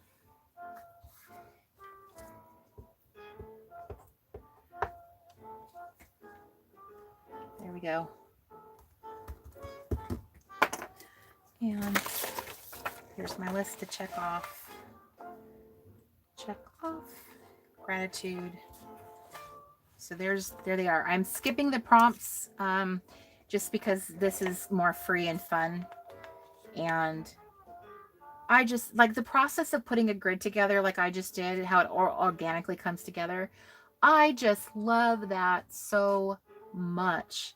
And so that's one of the things that, like, in the art journaling pages we'll have in the next playbook. I just want to do this kind of stuff, you know. I just think it's so fun. I love it. Okay, so that's it for fall, for October, let's say. Here's my memory keeping for October. I'm checking myself off there. So I just have 2 things to do for October: address the honeys and my gratitude. So here we go with November. I'm gonna address the honeys. I have this to do in November. I have a bingo, which I'm not gonna do my bingo.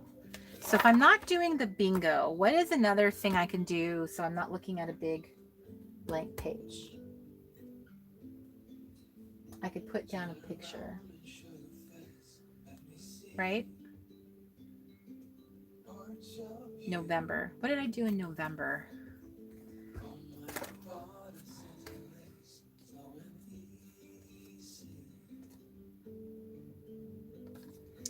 I could put a picture. That picture kind of fits in there. And it wasn't taken in November or anything like that. Oh, that's a good point. What have I got any pictures from November? I'm just going to put a picture down. Because I want to do my word search, so I can't kind of glue the pages together. So I'm just going to have this picture. It fits the 6x4. There we go. Done and done. So my bingo is off the table. I think I got rid of currently, right? Isn't that the one? Yeah, currently. It's crossed off. Or did I just do it again? Does what help? Oh, wow. You can see our little path. That is very cool. Bye, Terry Owens.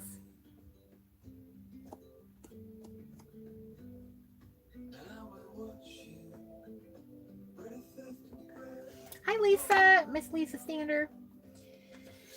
Reese Girl Extraordinaire. Okay, gratitude, fall, November. Okay, so you guys, okay, I'm down to just the 2 art journaling pages in November. So let's go ahead and nail those 2. I have a feeling I know what I'm going to go with. Here's my first piece that just popped out of my box. I could just like, hey, I'm here. Did you need some help? Here's one of my favorite little tiny pieces of, it's like a cardstock, like a journal card from Studio Calico. I love, there's just something about that I love so much. I think that will look better that direction.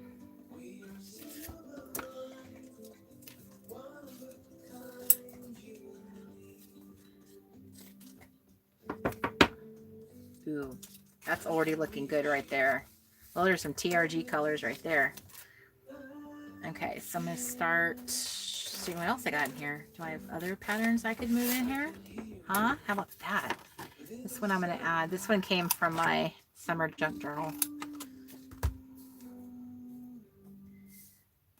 So these are kind of like, they don't have to be perfect, but it does help if you kind of like can nail, like they all have kind of the similar width or the similar height. Like if you can kind of like fake it, or I'm just going to trim this one so it's a little skinnier, and then that will look like it's a column. That one is similar. So like if I trim this one a little bit, it will be similar too, like that. And then for something like this, it would be fun to have, or maybe it's right there in the middle, but like have something that's kind of like a more graphic that has a word, or something like a sticker. Let me think here. Do I have an embellishment that would be easy?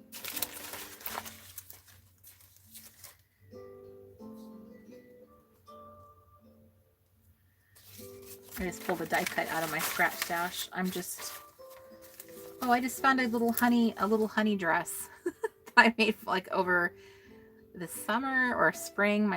That was one of their dresses I was experimenting with.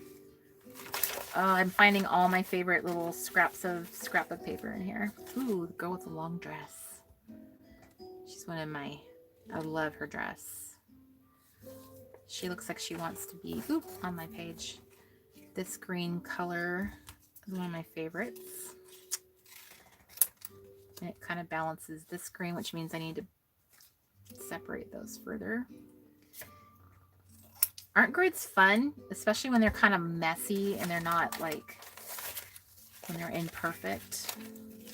So I just found some birds. I gotta get some birds in here.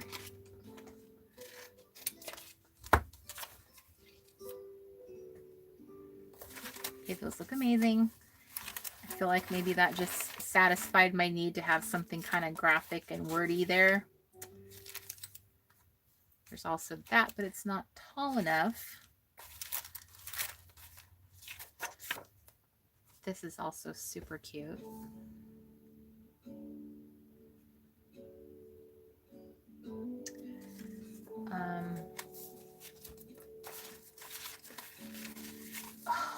Okay, who's it going to be? It's kind of exciting. It's like a little lottery. You don't know who's going to jump out of the box, who's going to be like, it's me!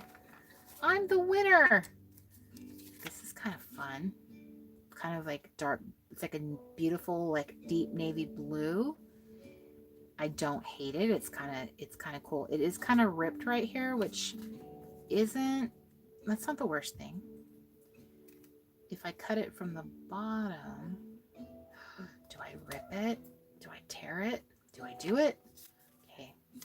I'm going to kind of use that as sort of a template. And I just did it. It's happened. It's done.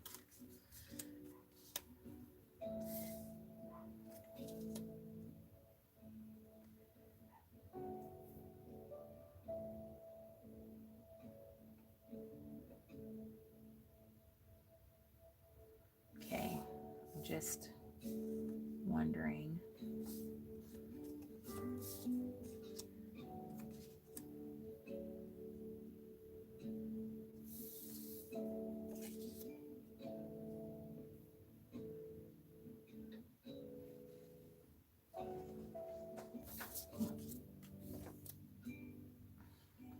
Okay. Are you coming back here? Nope, it's getting dark. I need to turn lights on. Oh. Oh, you want to see? It's so crazy how black, like dark black it gets, you know, as soon as the sun like is kind of going down. Oh, why did I just glue that piece that I'm not even using? Silly, silly. Okay. Glue it down. I think this would be fun, like having like a little word strip or something on it, like off to the side here.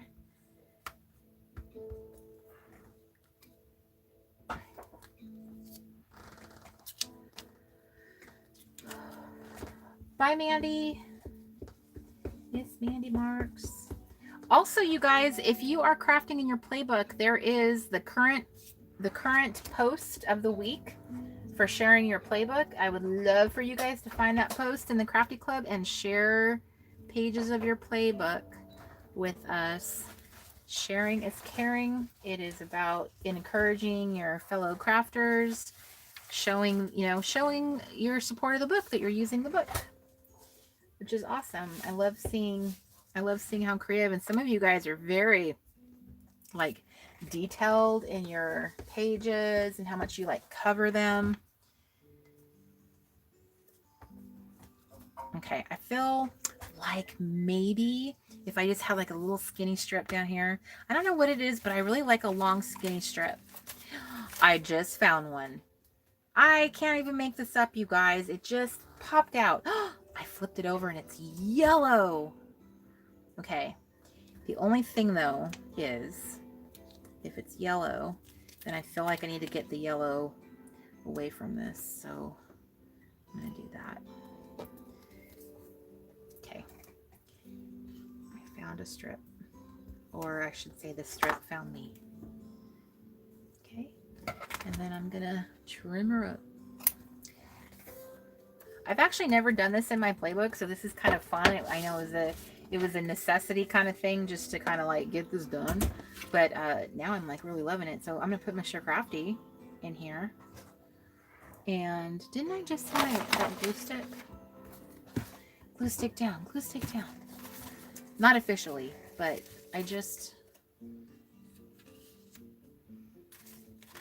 I'm loving this. Like, I feel like I could do this.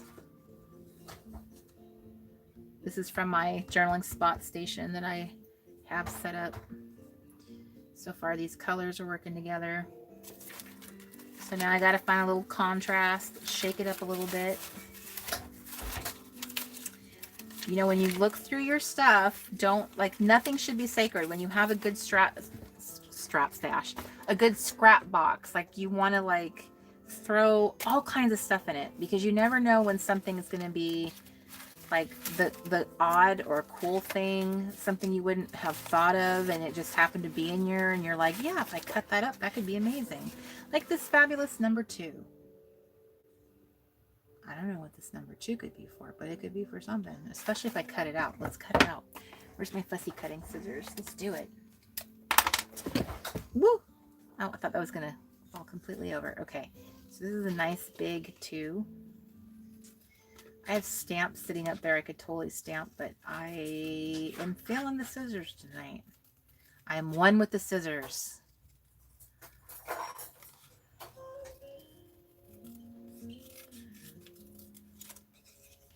If you are just joining us or recently joined us after I started crafting, just know that if you go snap back to the replay, I will have shown everybody a sneak peek of the new playbook. I show the pages, some of the pages, the cover, some of the dividers.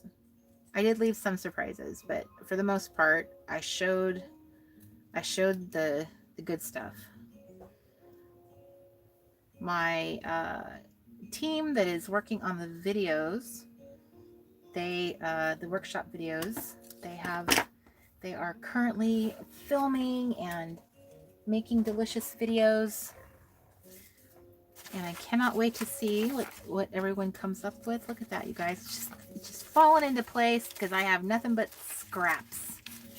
Scraps is scraps. Who wants scraps? I got your scraps right here.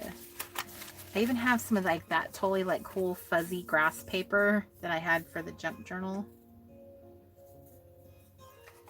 You never know, that could make its way in there. I need some color. What kind of color? How do I feel about that? That's pretty obnoxious. That's pretty bright. Not that much color. Ooh. I don't know what that says, but it's like a little leathery finally piece. It's very texturific. That could be kind of cool. If I could just make that piece. This is kind of like the end of my playbook. But that's what will be fun about having this new playbook, is that you'll be able to add all kinds of different types of paper and pages to it and make it kind of wonky and cool. You can add cardboard paper to it, you know, like from the packaging from cereal boxes. I'm telling you, it's going to be something that you just love. I love that. This is a little leather. I'm not even sure what this is or what it came from. And does anyone know? I'm not sure if my international friends are here because I don't even know what language that is. It kind of, I don't even want to guess because I think I will be wrong. So if you know what that says, I'd love to know. It looks like a little button. So I don't know what this is. It's kind of like foamy, like a foam, but it has like a felty back. I'm guessing this is something meant to like stitch. Hello, thank you, ladies. With love. I knew somebody was smart enough to know other languages. See, even Caroline says the workshops are going to be amazing. Speaking from personal experience, because she's amazing, so she knows that she's making amazing stuff. Yes, Lisa, isn't this grass paper awesome? This was a find. I found this on Amazon, and it has like I think the back is kind of like, it's stronger than paper bag. It's a little bit better than that. You can glue it. I think people use this when they make models. Thank you, my friends who knew the secret language. Water down. Wow, that was a very big like cup of water, but there was no spillage. I'm about to kill this glue stick. Yeah, this is the grass I think that people use for doing models, like train models and castles, and it's one of those kinds of things. And it was one of the fun materials that we made in summer camp. I made a fun divider with it. It's delicious, and it's so soft and like fluffy. Okay, so also in the workshop, not only will I be giving you awesome ideas that you can do, but I will also be providing links to said awesome items. And well, you guys know who have taken my classes and stuff. Like, I try to be very generous with resources and try and like give you guys as much guidance, and I'll try to. With this workshop, we might have to do it like extra, like all the resources stuff. If I come up with stuff after the fact, like, ooh, that kind of is cool. Should I use that? No, that's too much cream. This is good. Color first. Okay, so then I have this interesting piece that is like texture, which will probably be, what's going behind this? Okay, so I'm going to be writing up here, so that'll be fine.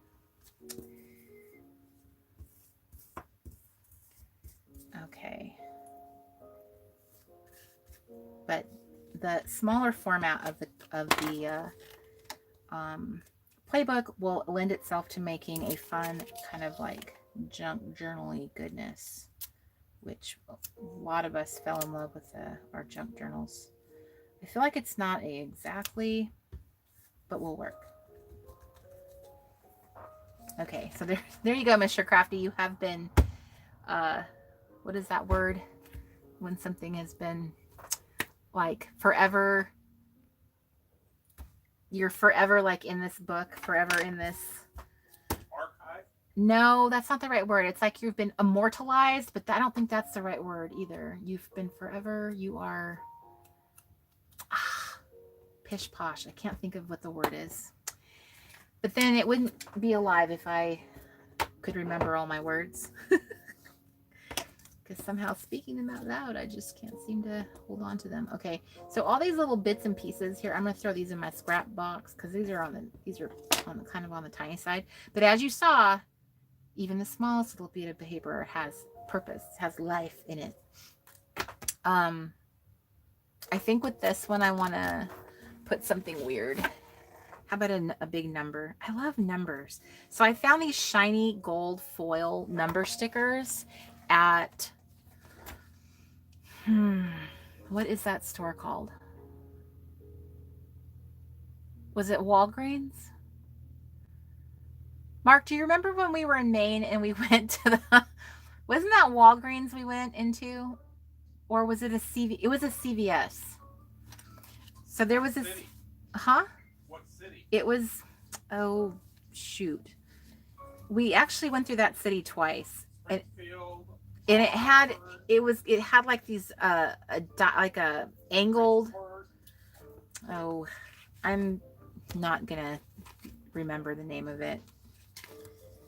I can picture it. I can remember the little veterans memorial they had in it, and we stopped and we went in and got snacks. And when we were in there, I found these delicious gold foil numbers and said, "Oh, I need these numbers. Yes, God is my witness. I need them." I don't know if I need it right there though. Okay, this number is a little problematic, but how about like on that?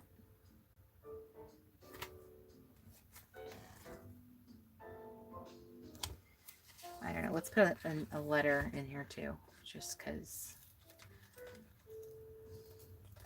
You know that town we went in? The one with the store. That town with the store. That one. Yeah. Speaking of CVS, I have to go there as soon as I'm done with this live. I have to get myself some string so that I can use it to wrap packages. I'm down to the wire. I'm down to the last of the Christmas tasks. Oh, okay, something's sticking. Something doesn't want to. Oh, this book is so heavy. It's crazy heavy. Okay, so there. I have checked that off. I have checked this off. See what happens? See how fast it goes when you like just remove things and shorten it down. And hopefully next the winter playbook you guys will get next will feel like there's not as much stuff, little less stuff, because again, I want you guys to be adding extra things to your book and making it super fun and awesome. All right, let's play a game together. Do you guys have your Christmas wish list? If you have not done your Christmas wish list, let's do it together. Let's do it out loud. Okay, I need a pen. A pen, stat. How do I not just have like a regular old black pen? Here we go. This is my Mary Poppins bag. It has like all like the little things you need somehow when you just need them. You know what I mean. Hey, Miss Victoria. I see your little face. Good luck on your finals coming up. Okay. Normal pen. Check. Okay. All right. Let's say, let's do our list together. If you have not done your Christmas wish list in your playbook, let's turn to our pages. Let's turn to the Christmas wish list. And I just killed another glue stick. 2 glue sticks down.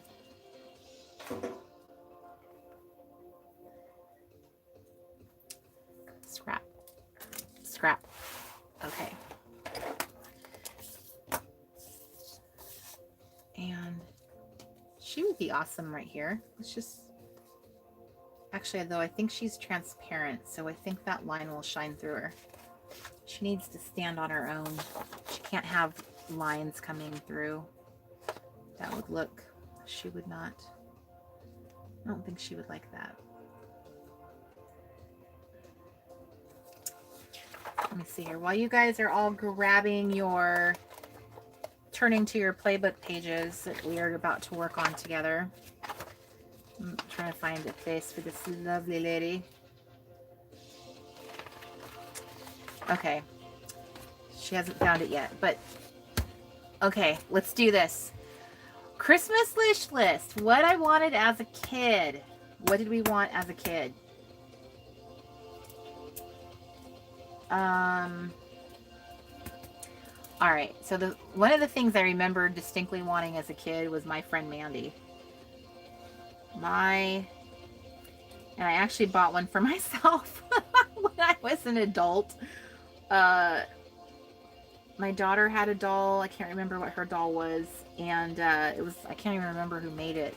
It wasn't an American Girl doll because I didn't have money. I didn't have funds for American Girl, but it was kind of like it was a different girl that was kind of tall. I just can't remember who she was.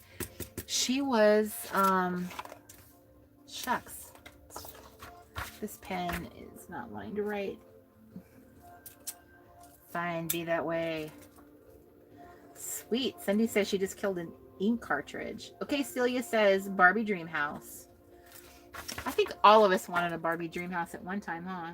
My friend Mandy. I think the Fisher Price My Friend Mandy doll is like, to this day, I think it's like the cutest doll ever. And there was like a My Friend Jenny. And then there was a really cute, wasn't there a red-haired girl too? Am I wrong? Beth McDonald says a bicycle with a banana seat. Veronica says a Barbie airplane.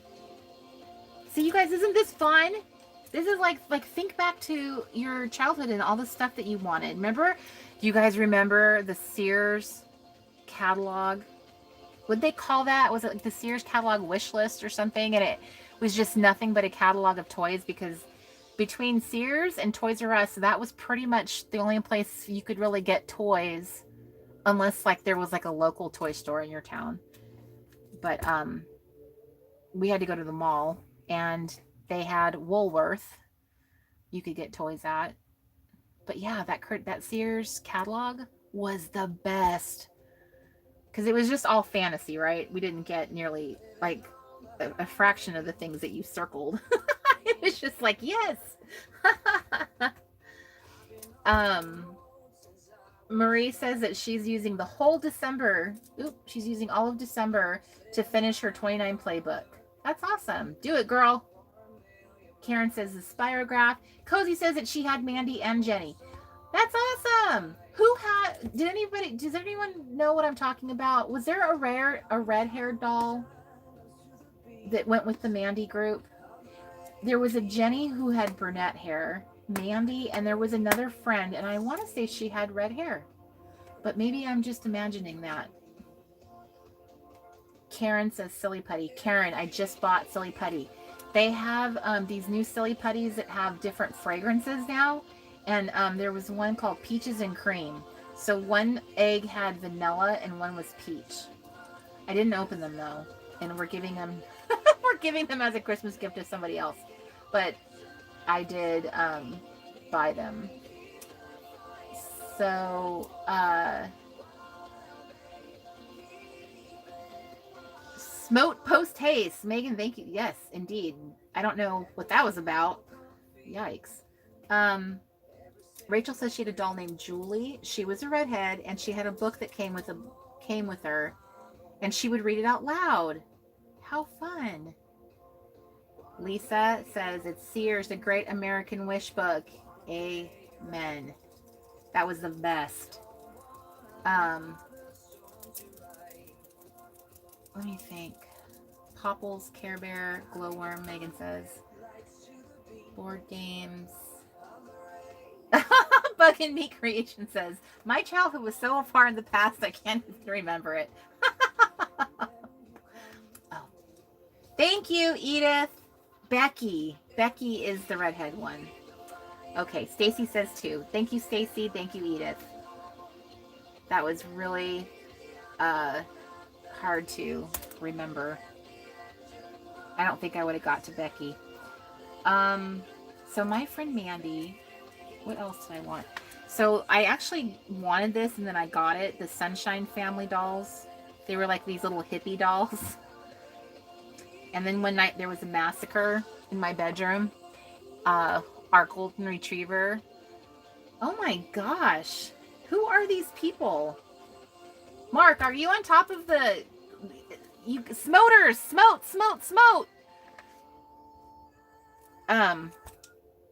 These cute little dolls, and they were a little family, and they occupied a corner of my bookcase. And one night my golden retriever slept with me in my room, and when I woke up there was a massacre. He had eaten the father. He destroyed the legs of the baby in the family, so the baby was forever without legs. And then 3 of my stuffed animals, they didn't make it out of ER. It was really sad. They like lived the rest of their lives in a Ziploc bag because my mom never got around to like fixing them, but she like put them in the bag so that they were like available, like she'd get to it, but she never did. I'm sure they're still in those Ziploc bags to this day in her garage somewhere. That Sunshine Family doll.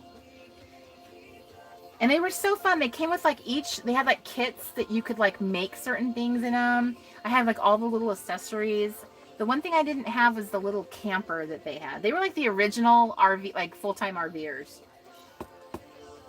Smoting has been done. Cozy says that she had the Sunshine Family too. I feel like someone else, did someone else say that as well? Oh, Beth says that she bought another Mrs. Beasley because she no longer has hers.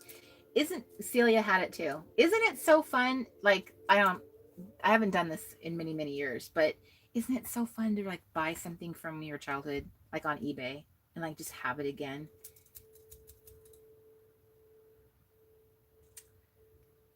Good job. I love Veronica. You're like the fastest smoter in the West. I just do not understand at all the mentality that people have going into lives and just saying like the grossest, evilest. It's so odd to me, so weird that that's what people would find entertaining, amusing. It's like no boys allowed in our group. Get out. Okay. Indeed, it is so bizarre. Okay, so my friend Mandy, Sunshine Family Dolls, we have priorities right now. We're trying to remember Christmas lists. Are you guys writing your lists down? That's all I need to know. I also wanted the Barbie Dream House. It's funny, I don't know why I never actually got a Barbie. I had a hand-me-down Barbie from my next door neighbor, and it was like from the 50s. It's one of those original Barbie types, but they had like cut all her hair off so she was bald, and she had to wear a wig. So I always thought she was kind of odd, but I'm sure had she not been, balded, she actually probably would have been valuable. Well, probably not, because I think once you take a Barbie out of its package, it's done. Barbie Dream House. What else did I want? Is everything okay, Mr. Crafty? Why do you ask? Because it said that I was reconnecting a second ago. Oh, Teddy Ruxpin. I didn't see it. You're good.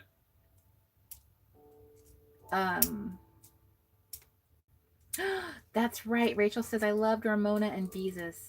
Ramona was such an adorable little character. I don't know who was better. Like, not better in terms of like, I mean like who was, do you guys remember like Fudge from Judy Blume? That the little obnoxious brother of Peter Farley, and then Ramona. I'm not sure which was like more of a difficult or imaginative child. And then throw Calvin in there from Calvin and Hobbes. They were all like the same type of little there's the same type of little difficulty. Tuesday Taylor in her penthouse apartment. Tuesday Taylor, that sounds like a cute name. Pogo stick, hula hoop. Barbie's still in their packages. Love Fudge. Okay. I thought this would be easy, and I'm actually kind of struggling to think what were the things I really wanted, because I used to feel like I used to. What sort of pet? A dog? Yeah. Pets. I definitely wanted pets. I got a guinea pig for Christmas one year by my sweet grandparents. Gave him to me. His name was Russell. Russell had a very tragic death. Snacks? Candy. Always candy. Could never have enough candy. Balms, makeup. Ooh, magazine subscription. There were so many.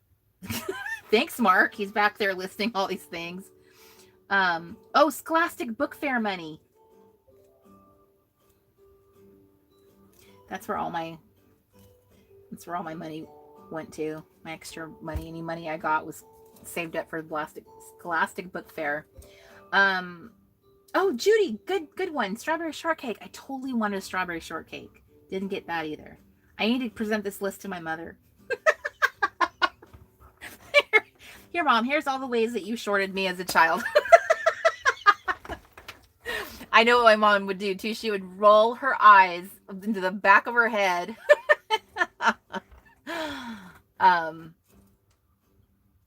I do not have a mother that's like one of those like little sweet June Cleaver mothers. I have like a sassy mom. She'd be like, oh, please get over it. That's what I would have. She would totally throw that right back at me. Oh, Lisa, that's good. Dr. Pepper lip smackers. Who didn't want that when you were a kid? Because that was like the only thing you could have that could have color on your lips because you weren't allowed to wear, you know, lipstick. Paulette, good one. Holly Hobby doll. Oh my gosh, Chachi, the Tamagotchi. Okay, that's funny. That just shows the difference in age between you and me. So Tamagotchis were really popular when my daughter was little, and I got one for her and I got one for myself. Is that weird? And I think I was able to keep it alive longer. Since I was, you know, responsible for keeping a human alive, I had a better shot at it than my little 6-year-old. Atari? Oh, yes, Mark, good call. Atari. So your brother had the motorcycle, Evil Knievel. What did you have? Oh, I don't know. Okay. I don't remember him having an Evil Knievel thing. Maybe he did. He had something that you had like a little rip cord. It was plastic and you pulled it out and then it took off. Oh, I wanted to speak and spell, which I got. Oh, and the math professor, which I once I posted that on my Instagram, that I still have it with the book. I think his name is Math Professor, and he was by Texas Instruments. I'm just gonna add that. And I actually got that for Christmas, and I got the Speak and Spell, and we wanted an Atari so bad we got that too. What, Mark? Ooh, Lisa P. Color forms. Yes, girl. I wanted color forms every Christmas. I think I had 2 of them. Yes, good job. You guys are like killing it. Shrinky Dinks. Yes. And the Easy Bake Oven. Oh my gosh, I remember getting the Easy. Well, I don't think I had the Easy Bake Oven. I think I had like I don't know. Mine had a character on it, like a Holly Hobby, or it was like a knockoff, and it was like a character. It was not the classic. What am I thinking of? What did it look like? Maybe it was my friends. It was like that. You know what I think mine looked like? Do you guys remember this from the 80s? Did they have an Easy Bake Oven that looked like a microwave, or am I hallucinating that? Is this just like in my head and it's not really true? Easy Bake Oven. I can remember the way that the little mixes, like when you mixed them up and baked them, how they smelled. I bet every one of us who had one, if they made you smell that in the dark, you would know exactly what it was. It's the Easy Bake Oven cake. Because it had such a distinctive smell. Cozy, thank you, Light Bright. I totally wanted a Light Bright, didn't get that. It's funny how a lot of I feel like I have like a mix of things I didn't get and did get. But I remember. What was the thing you looked through with your 2 eyes? Viewmaster. I still have my Viewmaster from my childhood. And I always wanted reels for it. Yes, Cozy, me too. The little Fisher Price Little People. My mom has a picture of me as a baby. I only think I was even a year old, and she gave me the Little Price house, the Fisher Price family house, and I still have it. Well, that's not true. I gave it away to a cousin when I got older, which was a dumb move, and I rebought it for myself on eBay. So I have it, and I love it. Oh my gosh. What? Barbie, country camper, and paper dolls. I don't remember the Barbie camper. Oh, that's not true. I do remember it. I remember it. I think my daughter got one. I think I got her one for her, but of course it would have been different than ours. I think ours probably was better made. I feel like toys were better made when we were kids and than kids got in the 90s, personally. Wow. Ugh. Something just... I have a thread got on my my mouth. Okay. So Celia had a Malibu Barbie blue RV. Jackson Marbles. Paulette, you just reminded me. Do you guys, I don't know if this was big at your school. Do you guys remember Chinese jacks? And the Chinese jump rope. Those were two things at my school girls were obsessed with. Not at the same time. They trended at two different times, so maybe at like different years of my life. But I remember on the playground, little girls being huddled in little circles playing Chinese jacks, and then and I remember Chinese jump rope. Those were the two things. I don't even know if those are like technically their titles, but that's what we called them, so I could be wrong.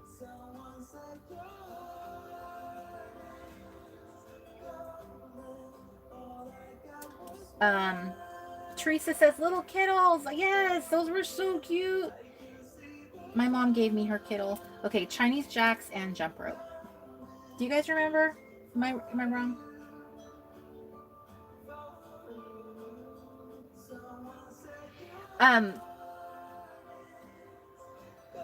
But these jacks are different. Lidima is saying that jacks are generational, and I totally agree with you. But I'm not talking about those type of jacks, like the little metal ones. These are little plastic rings, and you attached them until they made like a little grouping, and then you played it very differently. It didn't have a ball. And they were called Chinese jacks. You guys remember this? Someone tell me that you totally remember. Because I think they might even still sell them to this day, but they were super fun. And you would like you'd make the jacks with like different colored rings until like you made the colors that you liked, and then you kind of flipped them up. And you know what? I totally need to know what little plastic charms. Okay, I just want to scrap this. I remember them. Okay, I need to look them up. Do they even sell them anymore? And I can't use my phone because I think... Oh, no, I can. Mr. Crafty's phone. Where's my phone? Oh, okay. I need to get some for myself for Christmas. Okay, you guys. Let's look it up. Let's go to eBay. Just in case, like, it's a Chinese jacks.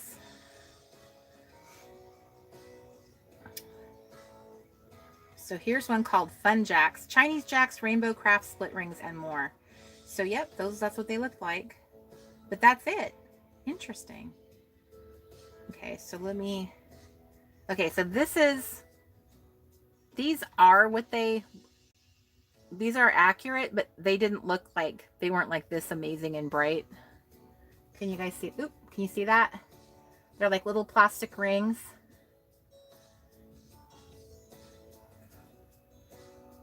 I would have to totally like look up. I'm sure you can Google how to play it. And then here's regular jacks, which I see on here. It's funny how certain things like just occupy so much of a child's time, like the way the things that interest them. I guess like not too long ago, there was a really big trend that kids were calling the spinners. You know, like they would have them in the classroom and teachers would be like, I guess annoyed by them. Okay, what I want as an adult. All the things. Just kidding.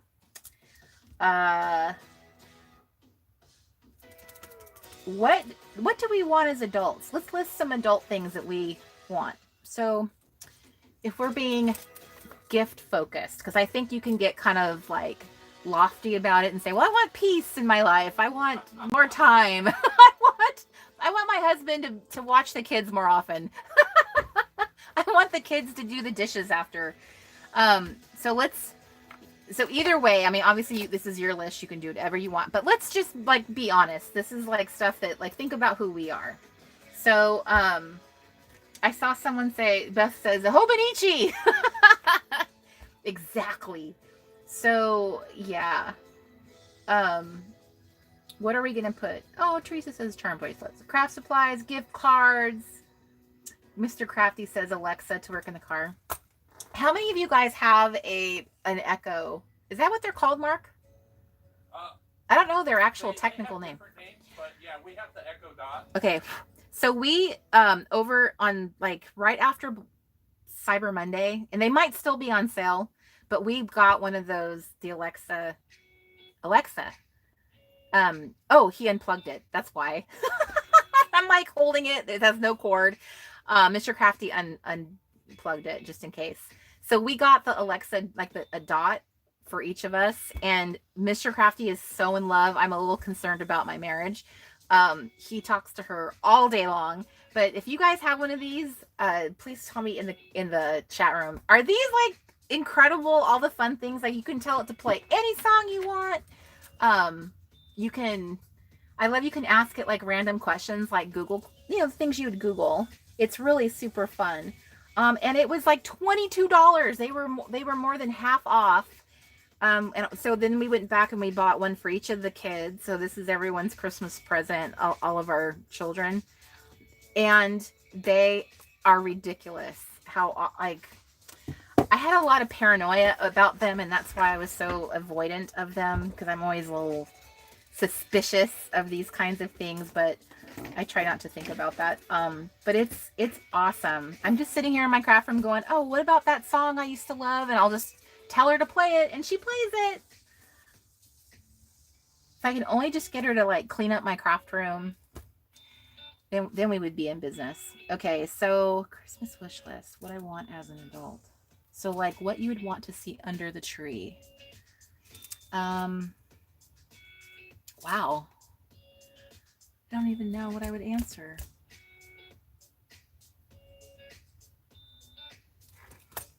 Okay, here's why I'm having a hard time answering. It's oftentimes I feel like I buy myself my own gifts because I have it. I have for so long. Because when you're a single mom, that's kind of like the only gift you're going to get is what you get yourself, is pretty much why. And I don't know. I tend to, when I've been able to afford it in life, that's just kind of what I started doing. So I feel like I just get myself stuff. So I don't really feel like there's something, I don't expect things from other people, I guess. So it's, I don't know. Now that I'm thinking about it, I'm like, I don't know. What do I want as an adult? So I want skincare products. That's probably the number one thing I love probably spending money on. So skincare products. I love new makeup and brushes. I got myself the smoking deal on brushes this year on Black Friday. Really cool brushes. They're from Luxie. I was super excited for those. Of course, I still haven't opened them yet. Oh, so I wanted a new Bible, which I bought myself. So I have a new Bible and commentary. I wanted something new for 2020. Check. Skincare products, check. New makeup and brushes, check. Oh, Corey, their checklist is right in front of you, and you're sitting here putting checks on a totally different part of the page. Silly, silly. Okay, so what have you guys been putting? Jammies. Karen says Nuvo drops. Oh, Faithful Planner Girl says yes, that she bought one for her hubby, and now it's like her best friend. Isn't it awesome? I'm wondering what else they're gonna do. I'm starting to think like my prediction is that one day there'll be an app for them, and that like they could weigh in on if you and your husband are having a disagreement. I feel like they're gonna have like a marriage counseling app that Alexa will get involved in your discussion and coach you guys into better communication. That's my prediction. You can ask her, who's right in this situation, Alexa? Jammies. Okay, actually, I do have answers. Jewelry. I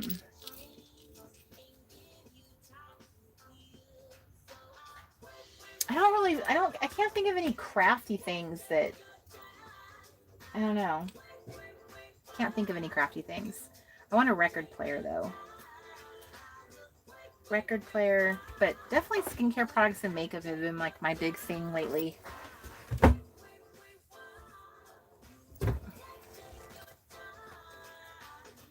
Okay, can I show you guys something? I just need to show you. Oh, who said that? Bugging Me says, I really want a puppy. Aw, Paulette, you're so sweet. She says, your products are on my list. Okay, you guys. This is the coolest brush set I've ever seen. So it's made by Lexi, and it has like, oh, all the brushes. There's like these, and then you flip the page and there's more. And these brushes, I love the quality of these brushes. They're so yummy. And they're pink. They're pink with like a rose gold ferrule, which is just even yummier. So I was so excited because I got one. I don't know if you guys ever do the subscription boxes, but I had an Ipsy subscription for a little while, and you got like a brush every month in your box. And I got a Lexi brush, and I've loved it. And so I happened to run into that sale. I was like, well, I have to do it. I have to. It must happen. Okay, so skincare products, check. New makeup brushes, check. I did get myself a new Bible and commentary. I got myself new jammies because you guys need to see new jammies for the winter on Late Night Crafty Club, right? Right? Please let everybody in the comments weigh in on that. We want to see Corey in new jammies. So I did get some. Walmart has some really cute jammies right now, you guys. They are not even expensive. I'll show you. I was saving these for the show, but I'll just show you since we're all talking about gifts right now. So here's the bottoms. And like, how cute is this? I totally should have worn these today. Sunday fun day. Isn't this fun? So they have them in plus sizes and like in all the way down to small sizes. So I got like 3 different types of pants and then 3 different tops. So they're really cute. And I don't tend to, because we go to Walmart so often because that's where we were kind of like parking at night, that it was like, well, you end up spending a lot of time in that store, and they just had really cute jammies this year. So grab yourself some jammies. Slippies. Music. Now I want more music because of Alexa, because now she's like my DJ. Oh, good. Brigitte said she got some super cute jammies at Walmart too. Yes, they have like a whole, like a lot of you guys, I know you like pinks and mauves and purples. Like they have that whole shade range of like an entirely different type of jammy there too. So they had like real bright and fun, and then they had really cute ones, like that were like not cute, pretty ones, I would say. And ooh, Bonnie says Target has some super cute jammies too. Paulette, which cup are you referring to? Are you referring to the light blue one that I always drink from? This one. That is a good question. Oh, Amazon. That came from Amazon. That's funny. Brent says every time I say Alexa, hers responds. I know, because that's the secret password, right? That's all you have to say, and they all light up. Yes, how can I help you? That's actually how I came across it. Is I was watching a YouTube video, my favorite skincare video like channel. It's called Hot and Flashy. If you guys have not watched Angie, she does makeup and skincare for women that are like in their 40s, 50s, which is where her name comes from. She's awesome. I love her. I take all of her advice because she's just as oodles of research. And she was doing her video, and she was putting her makeup on, and she said, Alexa, set a timer. And I was like, oh, that's amazing. Oh my gosh, I could totally do that when I'm doing a video, like set a reminder. How many times do I tell you guys, like, I'm going to forget this, or I need someone to remind me, or like I tell you guys I'm going to say something and then I forget. But if I could just say it even during a live and just have her remind me, oh my gosh, that's just, yes.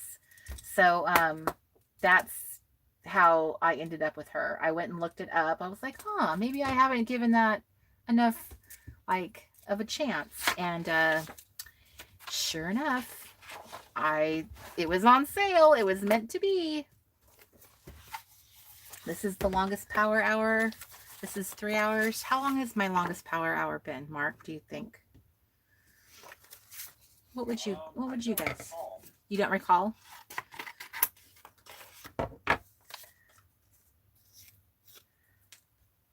Ooh, Lisa just had her hubby bring home dinner. Enjoy your dinner, girl. Oh, Bonnie says that she watches Hot and Flashy too. Yay.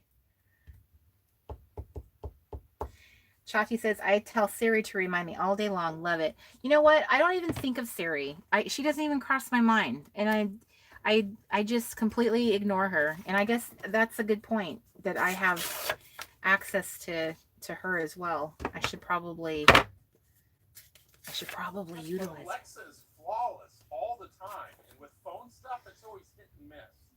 Mr. Crafty is so in love with Alexa, you guys. They're in there talking like all day long. I feel like I'm an intruder in their little discussions. I created a monster. He basically told me that, just for the record, this was all you. You did this. So in other words, wherever this takes him, whatever he ends up buying or spending or investing, apparently I need to take responsibility that it's all my fault. It's mine.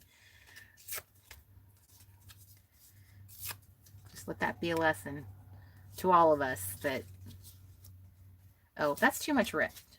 I don't want that much ripped. Ooh, that looks pretty together. Okay. I'm going to do this too. Good night, Lisa. Good night, Marie. Okay. Yes.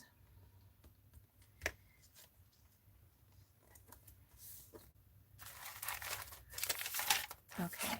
I'm just slapping stuff down at this point. I just really don't want to have any blank pages, and these colors are turning out to be, and I'm gluing them down too. Like I'm making commitments here. I was started gluing it down without even realizing that's what I was doing. So I can't get out of it. You know, I'm down now for the count. This is happening.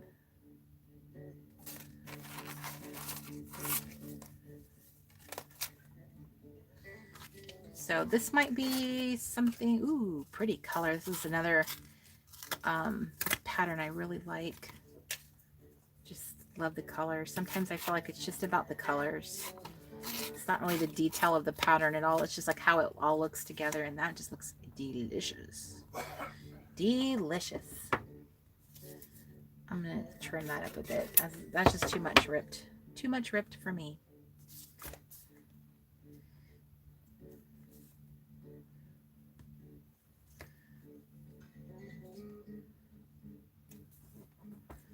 Okay.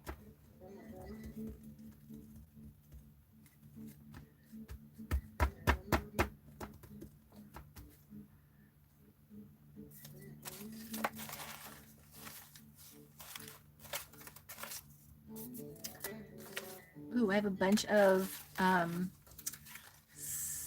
word strip stickers in here. I totally use those. Ooh, geese. Okay, I just ripped that goose. Like, did I really need to rip him like that? Did he deserve that? He did not. Okay, how about this little mallard? I feel like I have this little gap here, which isn't like the worst thing, but these are like so weird. I honestly did not. There we go. It's gonna make the gap bigger.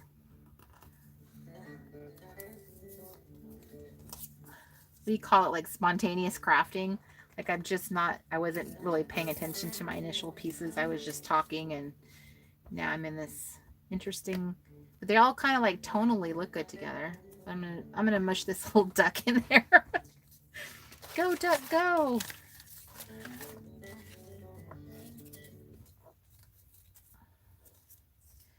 Okay, here's some of that paper that I really love.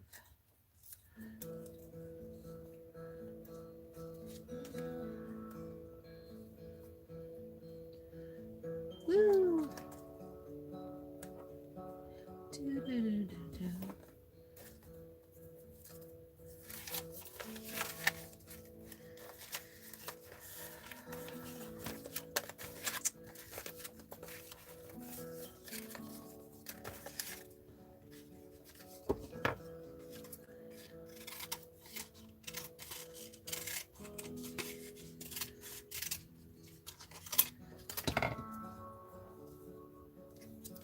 I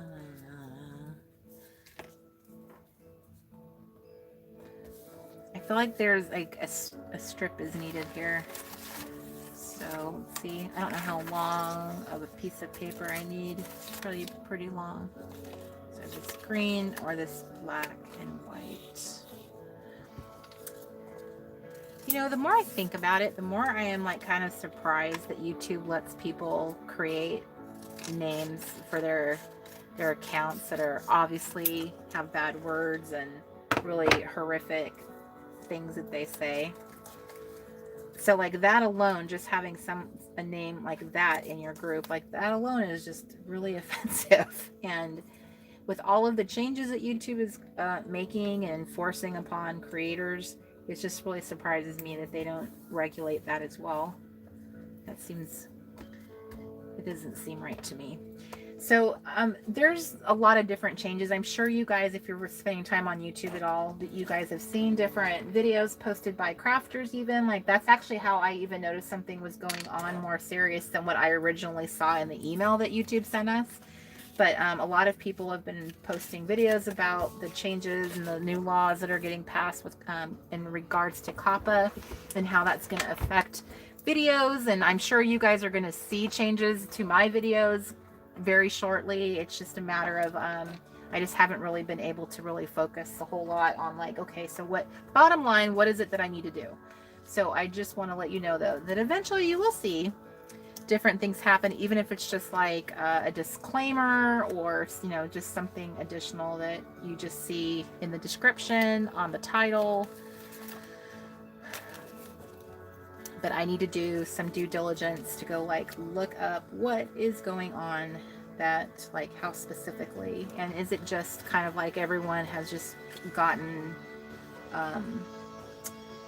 more so like what's that word, everyone just kind of panics. And I think that YouTube did a very terrible job of kind of informing us of what was going to happen and how we were going to have to handle it. So look how I'm even working ahead. I'm already doing the art journaling for the 4th week of December. I'm ahead of the game, you guys. Ahead. That's kind of pretty, huh? So anyway, I have been noticing that the craft community is, you know, that there's people that have already started making changes to their lineup. So I just kind of wanted to tell you. And it can affect, like some crafters are very concerned because they do use crafting products that are very friendly looking to kids. A kid might be like, oh, I want to see what a Disneyland scrapbook would look like, or a, you know, Mickey Mouse or Frozen. I mean, there's a lot of paper crafters that use themes from Disney and all of that. So that's kind of that's coming. I'm sure you yeah, Faithful Planner Girl says I'm stressed about COPPA too. Yeah, it's just, I mean, I understand it. I understand that, you know, protecting children is absolutely something that we should very much be supportive of. I definitely, I see that a lot of predators can, you know, find new victims using social media, and YouTube is, you know, it's what they do with the information that they gather is really what the problem is. And I think a lot of us are just like, the onus is being put on the creator to kind of like, well, figure it out, you guys, or you're going to be fined.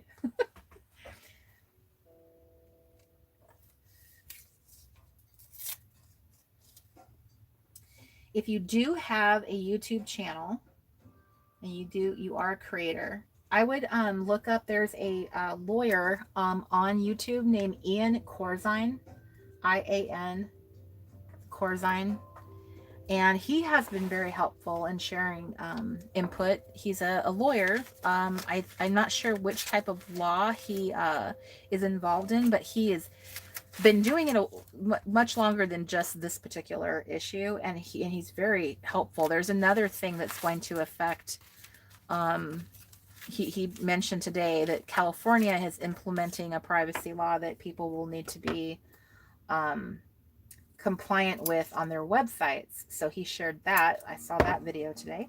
So if you are a content creator on YouTube, like myself, I would go check him out, because he seems to be, he seems to have a lot of really good information, and he does practice law.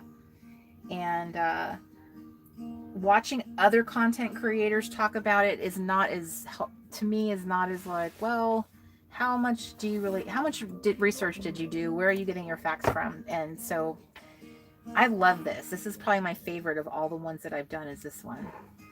I like the way the picture is framed and everything. I just think that's awesome. So it's interesting how some things just turn out, and I wasn't even thinking about it because I was busy talking, and now it ends up being my favorite. This ends up, yes, love it.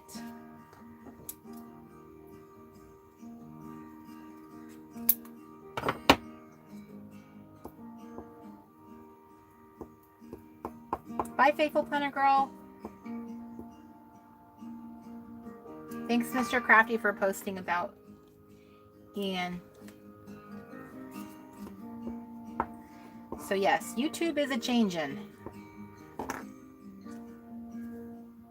I love YouTube. I watch YouTube more than I watch like regular television. I watch YouTube when I do my skincare in the morning. I watch it at night when I do my skincare. I watch it while I craft. Like, I have it on in the background. It's just like, I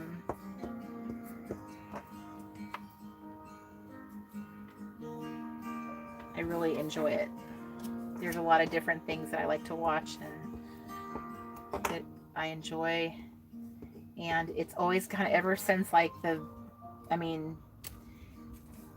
way back when I can remember as a single person, it really kept me company. I remember when I was in my 30s, I used to love watching beauty makeup, like people put on makeup. I learned how to do makeup properly that way, like how to use brushes, how to apply. That was something like for us Gen Xers, that really isn't something that you really could learn how to do well, because you just had magazines that had little pictures. So when I got to see people do it on YouTube, I was like, oh, this is amazing. And it really, I don't know, it made me feel like it was like being entertained a totally different way than television, because you feel like you're like part of like a community. So it's really awesome that 10 years later, here I am with my own YouTube channel.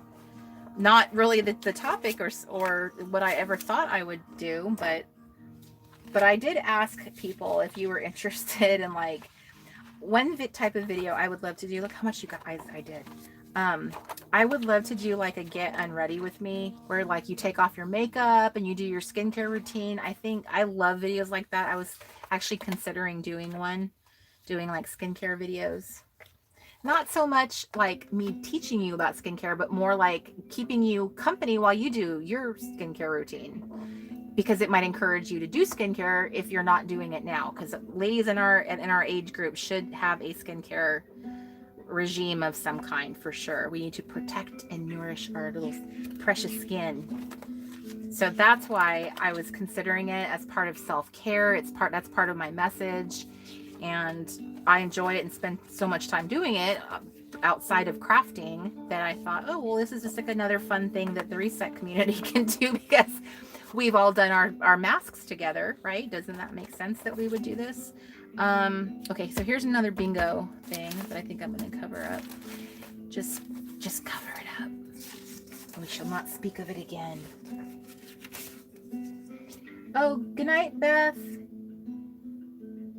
Good night, Bonnie. Cozy says, yes, do every kind of video you can.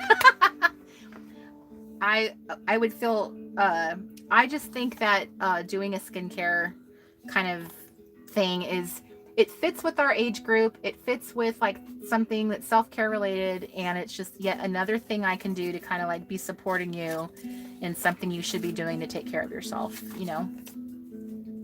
and just chatting and having fun about another topic, which is not necessarily craft related, but just like let's take care of ourselves. Oh, well, thank you, Miss Lidima, very much. That's very sweet. It's very good. I have good lighting in here, and And some of the makeup that I have invested in has definitely helped. Okay, so let me see here. No, that's too much clashing. I might just have to live with this bingo page. Because I feel like it would need to be like just like all or nothing, just like cover it all up, or right? And if I just cover it all up, nobody would ever know. Here's Western Pennsylvania. Now that I've actually gotten to drive through Pennsylvania, for real, there's New York. There's the Poconos. I have to tell you guys, it was very exciting driving through Pennsylvania, like anticipating like Scranton and seeing it alongside the freeway. I was just like, oh, it's there, it's real. Not that people on The Office were actually filming there, but it just was like it was making it real. Yes, Michelle has glue stick down. Yay! Mandy says she's never done skincare. She'd love to see how it's done. Yes, Anna, totally. It may not be crafty, but it is kind of a reset thing. I agree. This is something that I made, let's see, in Camp Reset or the very last Camp Reset, that during that time I started using like being more religious about skincare. That was like kind of like my self-care goal. I established it during camp and I kept it up, and then this year I've kept it up. I even have bought different tools and products. So I love it. I have grown to love it. I love it as much as I love spending time crafting and creating, is just sitting there and taking care of my skin. I sit in the same place. I sit in here. I have a cabinet for all my little goodies. I go wash my face at the sink, and then I come in here and do the rest of it. And it is just so enjoyable. I really, really love it. And I think that's kind of what's making me feel like, you know, I should really encourage my friends, because I haven't been doing that religiously. So it's very good for us ladies in our 30s and 40s and 50s and on up. All of us should be doing certain things. Not that aging is terrible. It's fact of life. It's part of life. But you know, you can certainly look better. You can, which will make you feel better. You can fight it gracefully. That's how I look at it. Okay, so look, I could cover it all like that, just like that, and then see, that like looks like a collage, and then I could just put a lady down, like a honey. That's what I'm gonna do. And look, it's like perfect because it like has this right here in the corner. So the only thing that's going to be weird is when I do my flip through, it's going to be weird, like there's certain things not showing anymore in my book. But I will cop to it. I will tell the truth. I will say, hey, by the time fall came, I was just surviving. I just really, really, really want to have my book done. And I'm making good progress for sure. Like today was very, very good progress. So as soon as after this next week, I'm going to start like popping on and doing another Crafty Club PlayBook Power Hour. You guys know that the Power Hour tends to be the show that I do not plan ahead of time. I try to be spontaneous with it and give you 24 hours notice. Hey, I'm going to be doing a Power Hour tomorrow. I have scheduled this one, and I scheduled one last month. Just so that you could see that like there was more live events that were happening in the month than what you might expect. But I want to get this done, so I will definitely be doing some more that just haven't been put on the calendar.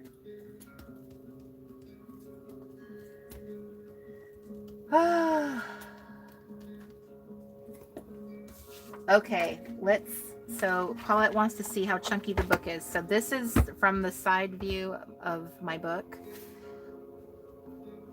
That's all of it. That is all 4 seasons are in here. I was planning on putting fall separate, but then it just didn't. I just decided to just cram it all in there. So these are the largest metal rings metal that I could find. So Happy Planner actually had the largest that I could find. They're 1.75 inches, I want to say. Now metal rings are the most expensive. Happy Planner keeps their costs down, probably because they're not, I don't think these are quite as like nice as the other metal discs that I have. They also cut this out, which probably helps keep costs down as well, because it's not solid all the way across. You can definitely tell the difference between like Levenger, Arc, the other metal type discs. They're really well made, and they're also more expensive.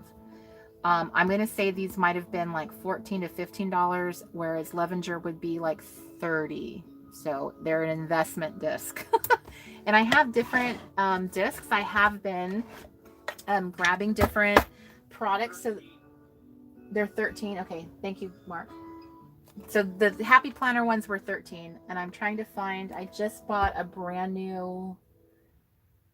That's so funny. I put them there, and then I was like, oh no, Corey, you're totally gonna not remember that you put them there, so you should put them somewhere else. And now I don't know where this somewhere else is.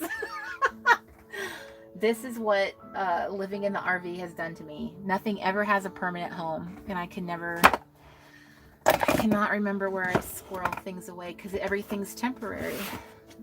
Okay, so let me just show you what I got going here, because this is something that we'll cover in the workshop, so it's kind of like a heads up. So where did they go?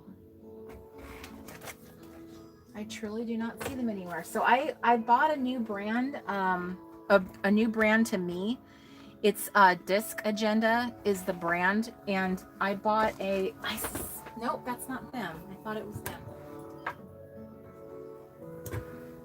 Boo! I can't find them. So they're in a black package, and they're a different type of disc. So here's Staples Arc. As you can see, these ones are fairly large. They're 1.5 inches. So these are like the second largest that I was able to find. These were the largest metal. Again, metal. You can find plastic discs from Tool and from Levenger that are even larger than this, but I don't care for plastic. That's my personal preference. If you don't care about having plastic discs, then that would be more budget friendly, and you can find them, but I wanted metal. So these have the 1.5 has a 200 sheet capacity is what this package says. The only thing you have to remember is that these are made for people who are obviously just putting like regular sheets of paper in their disc down. They're not filling it full of embellishments and stickers and washing it and making it very thick. So as you can see, 4 playbooks on these is already like they're starting to climb around the top of the disc and stuff. So this is what they look like in the Happy Planner packaging, and there's 11 discs, and yeah, that's it. They don't even tell you though how big they are. They just say expander metal discs. There's like no size on there. So I had to read the description on Amazon to make sure. So here's those two. And then you have the loose ring style. So the other way to do a binding is use loose rings. There is, there's like, these are rose gold, which are very pretty. It was a variety box of sizes. This was the largest size that I could find before I had to move to the washi ring. These are like 3-inch binder rings. I think these are kind of the largest binder ring they make. So that's why I had to bump up to using a washi ring. These aren't binder rings. These are actually shower curtain rings. These were when I had these temporarily on my junk journal. It's just that they got big. It got big really fast. So I was like trying to find a bigger ring constantly. So these are like different options. So normally when you go into like Staples or Office Depot, they'll offer this size. And I don't think a playbook would really last on these. So I would not recommend rings that small. I will provide in the workshop, I will provide you guys the links for all of these products that I'm showing you. Mr. Crafty's doing it here in the chat room as well. But this is kind of something that you'll want to have in your arsenal, whether you choose to do discs or the rings. And I will say this, you know, investing in a box of rings, this might look like a lot, but you know, my intention is to try to find projects for stuff like this. I don't want to have a big box of rings either, you know, just sitting around doing nothing. So I'm going to think of things like, how can I use these up? So whatever I figure out to do with them, I'm going to share with you. So it's just nice to have variety, and I love they're so pretty. They really are. So to me, this is a great thing to add to your craft collection, because we will be doing 4 books, 4 playbooks, and you'll be doing stuff during summer camp again. There's other projects I have planned for other workshops. So this might be a great thing to just to have, so you don't have to, you know, always be trying to find products. Like you'll have something on the shelf. To me, this is something that's worth investing in and having as like a foundation tool, resource, craft, because these are great to have for so many different types of craft. You know what I'm saying? So yes, B, this is from Amazon. Mr. Crafty, did you post the link to this one? I bought this on Amazon. Huh? Can I see that again? What is it? Can I see that again? What is it? I'm trying to hold it for you. No, I mean inside. They're the rings. Okay. They're binder rings. Okay. If you look for that under our orders. Mr. Crafty and I, we purchase a shameful amount of stuff on Amazon. And it's because I am always like testing stuff behind the scenes. I'm always buying stuff that like is going to be for the retreat, for the, you know, so I can give you guys a, heads up on something if you are interested in going to the retreat, which is going to be at the end of January, the winter retreat. We are not going to be like our craft project is not going to be doing a junk journal per se in the retreat. It's actually, we're going to actually make something a little different. So if you want to kind of, I'm giving you guys a huge sneak peek right now and giving you a heads up if you want to like look for this on Amazon or ask for it for Christmas or whatever. This is like very inexpensive, and this is what we're going to be kind of like doing our, I don't want to say craft project because it's not really crafty. This is a tool I want to encourage you guys to create and use all year long. But I have several versions that I have here, but these type of notebooks, this is what I have purchased on Amazon, and I absolutely love this brand. It's very inexpensive. This is charcoal, and then they have a teal one. So you guys have definitely seen these, or definitely seen this one, because I've referred to it a lot in summer camp. It's my little scrap journal. That's not the craft that we're doing in winter retreat, but this is what we're going to use to do winter retreat. We're going to build our activities in here. So if you, I am giving away, I'm sharing with you guys big secrets right here. So this is another one I bought on Amazon, which I absolutely love. It's got like a gold, can you see that? Isn't that pretty? It has a gold geometric print. So it's basically a bullet journal type book. And then I bought this when I was in New York City because I don't think I actually have the actual brand, this brand. And this color is one of my favorites. They have a few like colors that I like, but this one was very expensive on Amazon. So at the time, so I picked it up at Barnes & Noble. So Barnes & Noble sells this brand, and they sell the Moleskine brand, among others. But those are the two, like Moleskine and which this name is always so hard for me to say, Lectern. I don't think that's how people say it, but I'm just gonna try.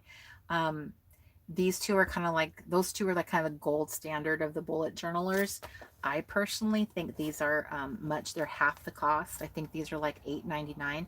The only difference, and this was it for me, is The Lectern has a very hard, stiff spine, and these ones that are made from Paloma, that's the brand. These have like smushy. They're just smushy here. You can see how my fingers are kind of smushing it. That to me is the only difference. The paper quality, it feels thick and nice, but what we're gonna do different things. We're not gonna do, these are not going to become planners. This is going to become the Harmony Handbook. So when I mentioned about the Harmony Handbook, this is what I'm talking about. It's going to be a book that you create. We create in January, and thank you, Celia. Nobody can pronounce it. So we're going to have this, and you're going to use it all year long, and I will reinforce it through different activities and stuff. But this is going to be what we do in Winter Retreat. So I hope that is exciting to you. It's definitely designed to be more budget friendly, because you guys will be coming off of the, all the December spending. And so this is all you're going to need for like the extra stuff that you have to buy for camp is really just this is what we're going to do. And when you purchase camp, you'll get some printables included, and those will be used in conjunction with this. So I hope this is exciting to know, like, hey, this is it. This is all you have to do.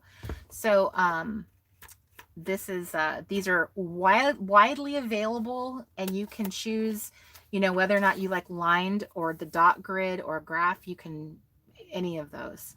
So there's all kinds of budget friendly options for these, but this is what we'll be using, and I just wanted to give you a heads up because this has turned into beyond a power hour.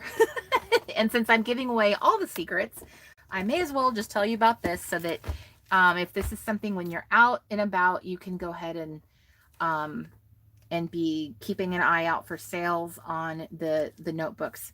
As far as what size they are, I don't really know how to tell you that. They are, they're just really that kind of standard bullet journal size. I don't, you know what I mean? Let me see. They're like an 8.5-ish. They really are kind of secretive about the,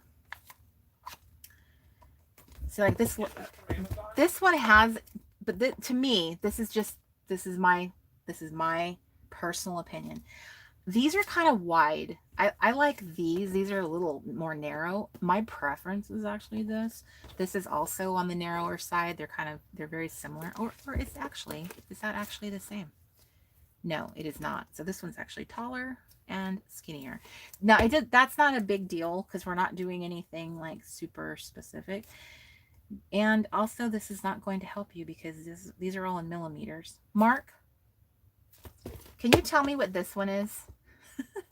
There you go, Rachel. Thank you for everyone who's sharing. Yeah, they're about 5 inches by 8.25. This is something I purchased on Amazon. It would be in our orders or purchases. Sorry. Do you have a brand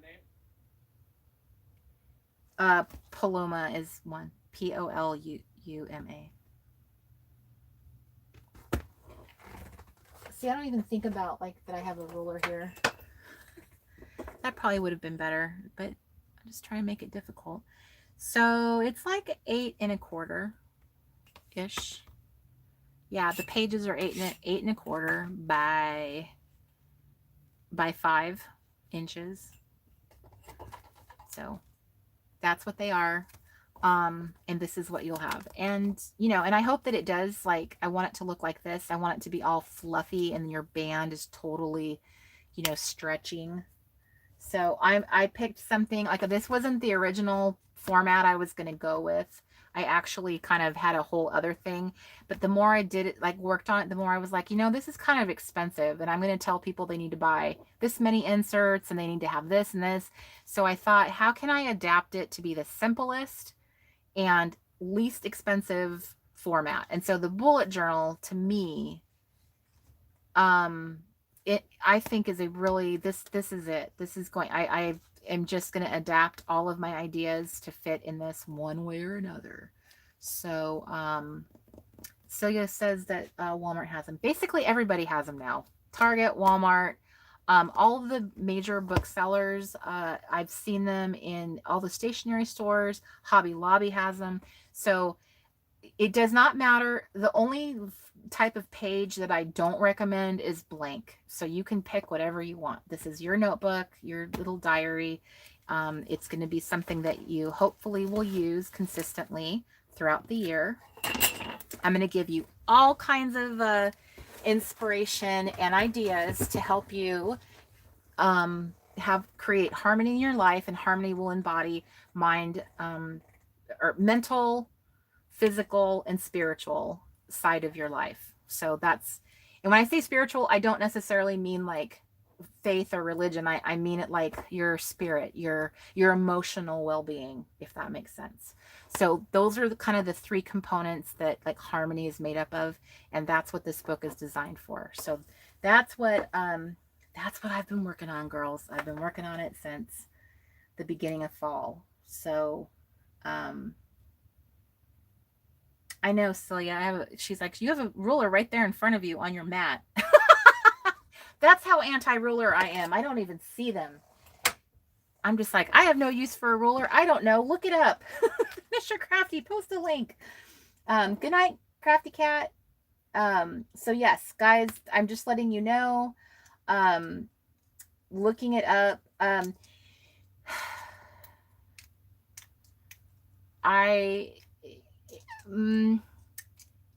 Here's what I have to say. When I think about dot grid and I think about graph, I find those, and I feel like that's why they're so popular, I find those to be the most forgiving and easy pages to work with. When you choose a lined notebook, I feel like sometimes, depending on what you put on the page, the lines can end up messing with you. You know, you won't have as clean, or as the format, like you being artistic on it is a little bit more limiting. So I'm just putting that out there. Dot grid and graph are probably what I would suggest. I personally would go with. I would not choose lined, but if you're like, lined is my spirit animal, then you buy lined. But if you're like, hey, no, I would like to have suggestions, I would like to know what you would suggest, then I'm telling you a dot grid or graph would be what I would go with. So are you guys ready to go to bed? I'm ready.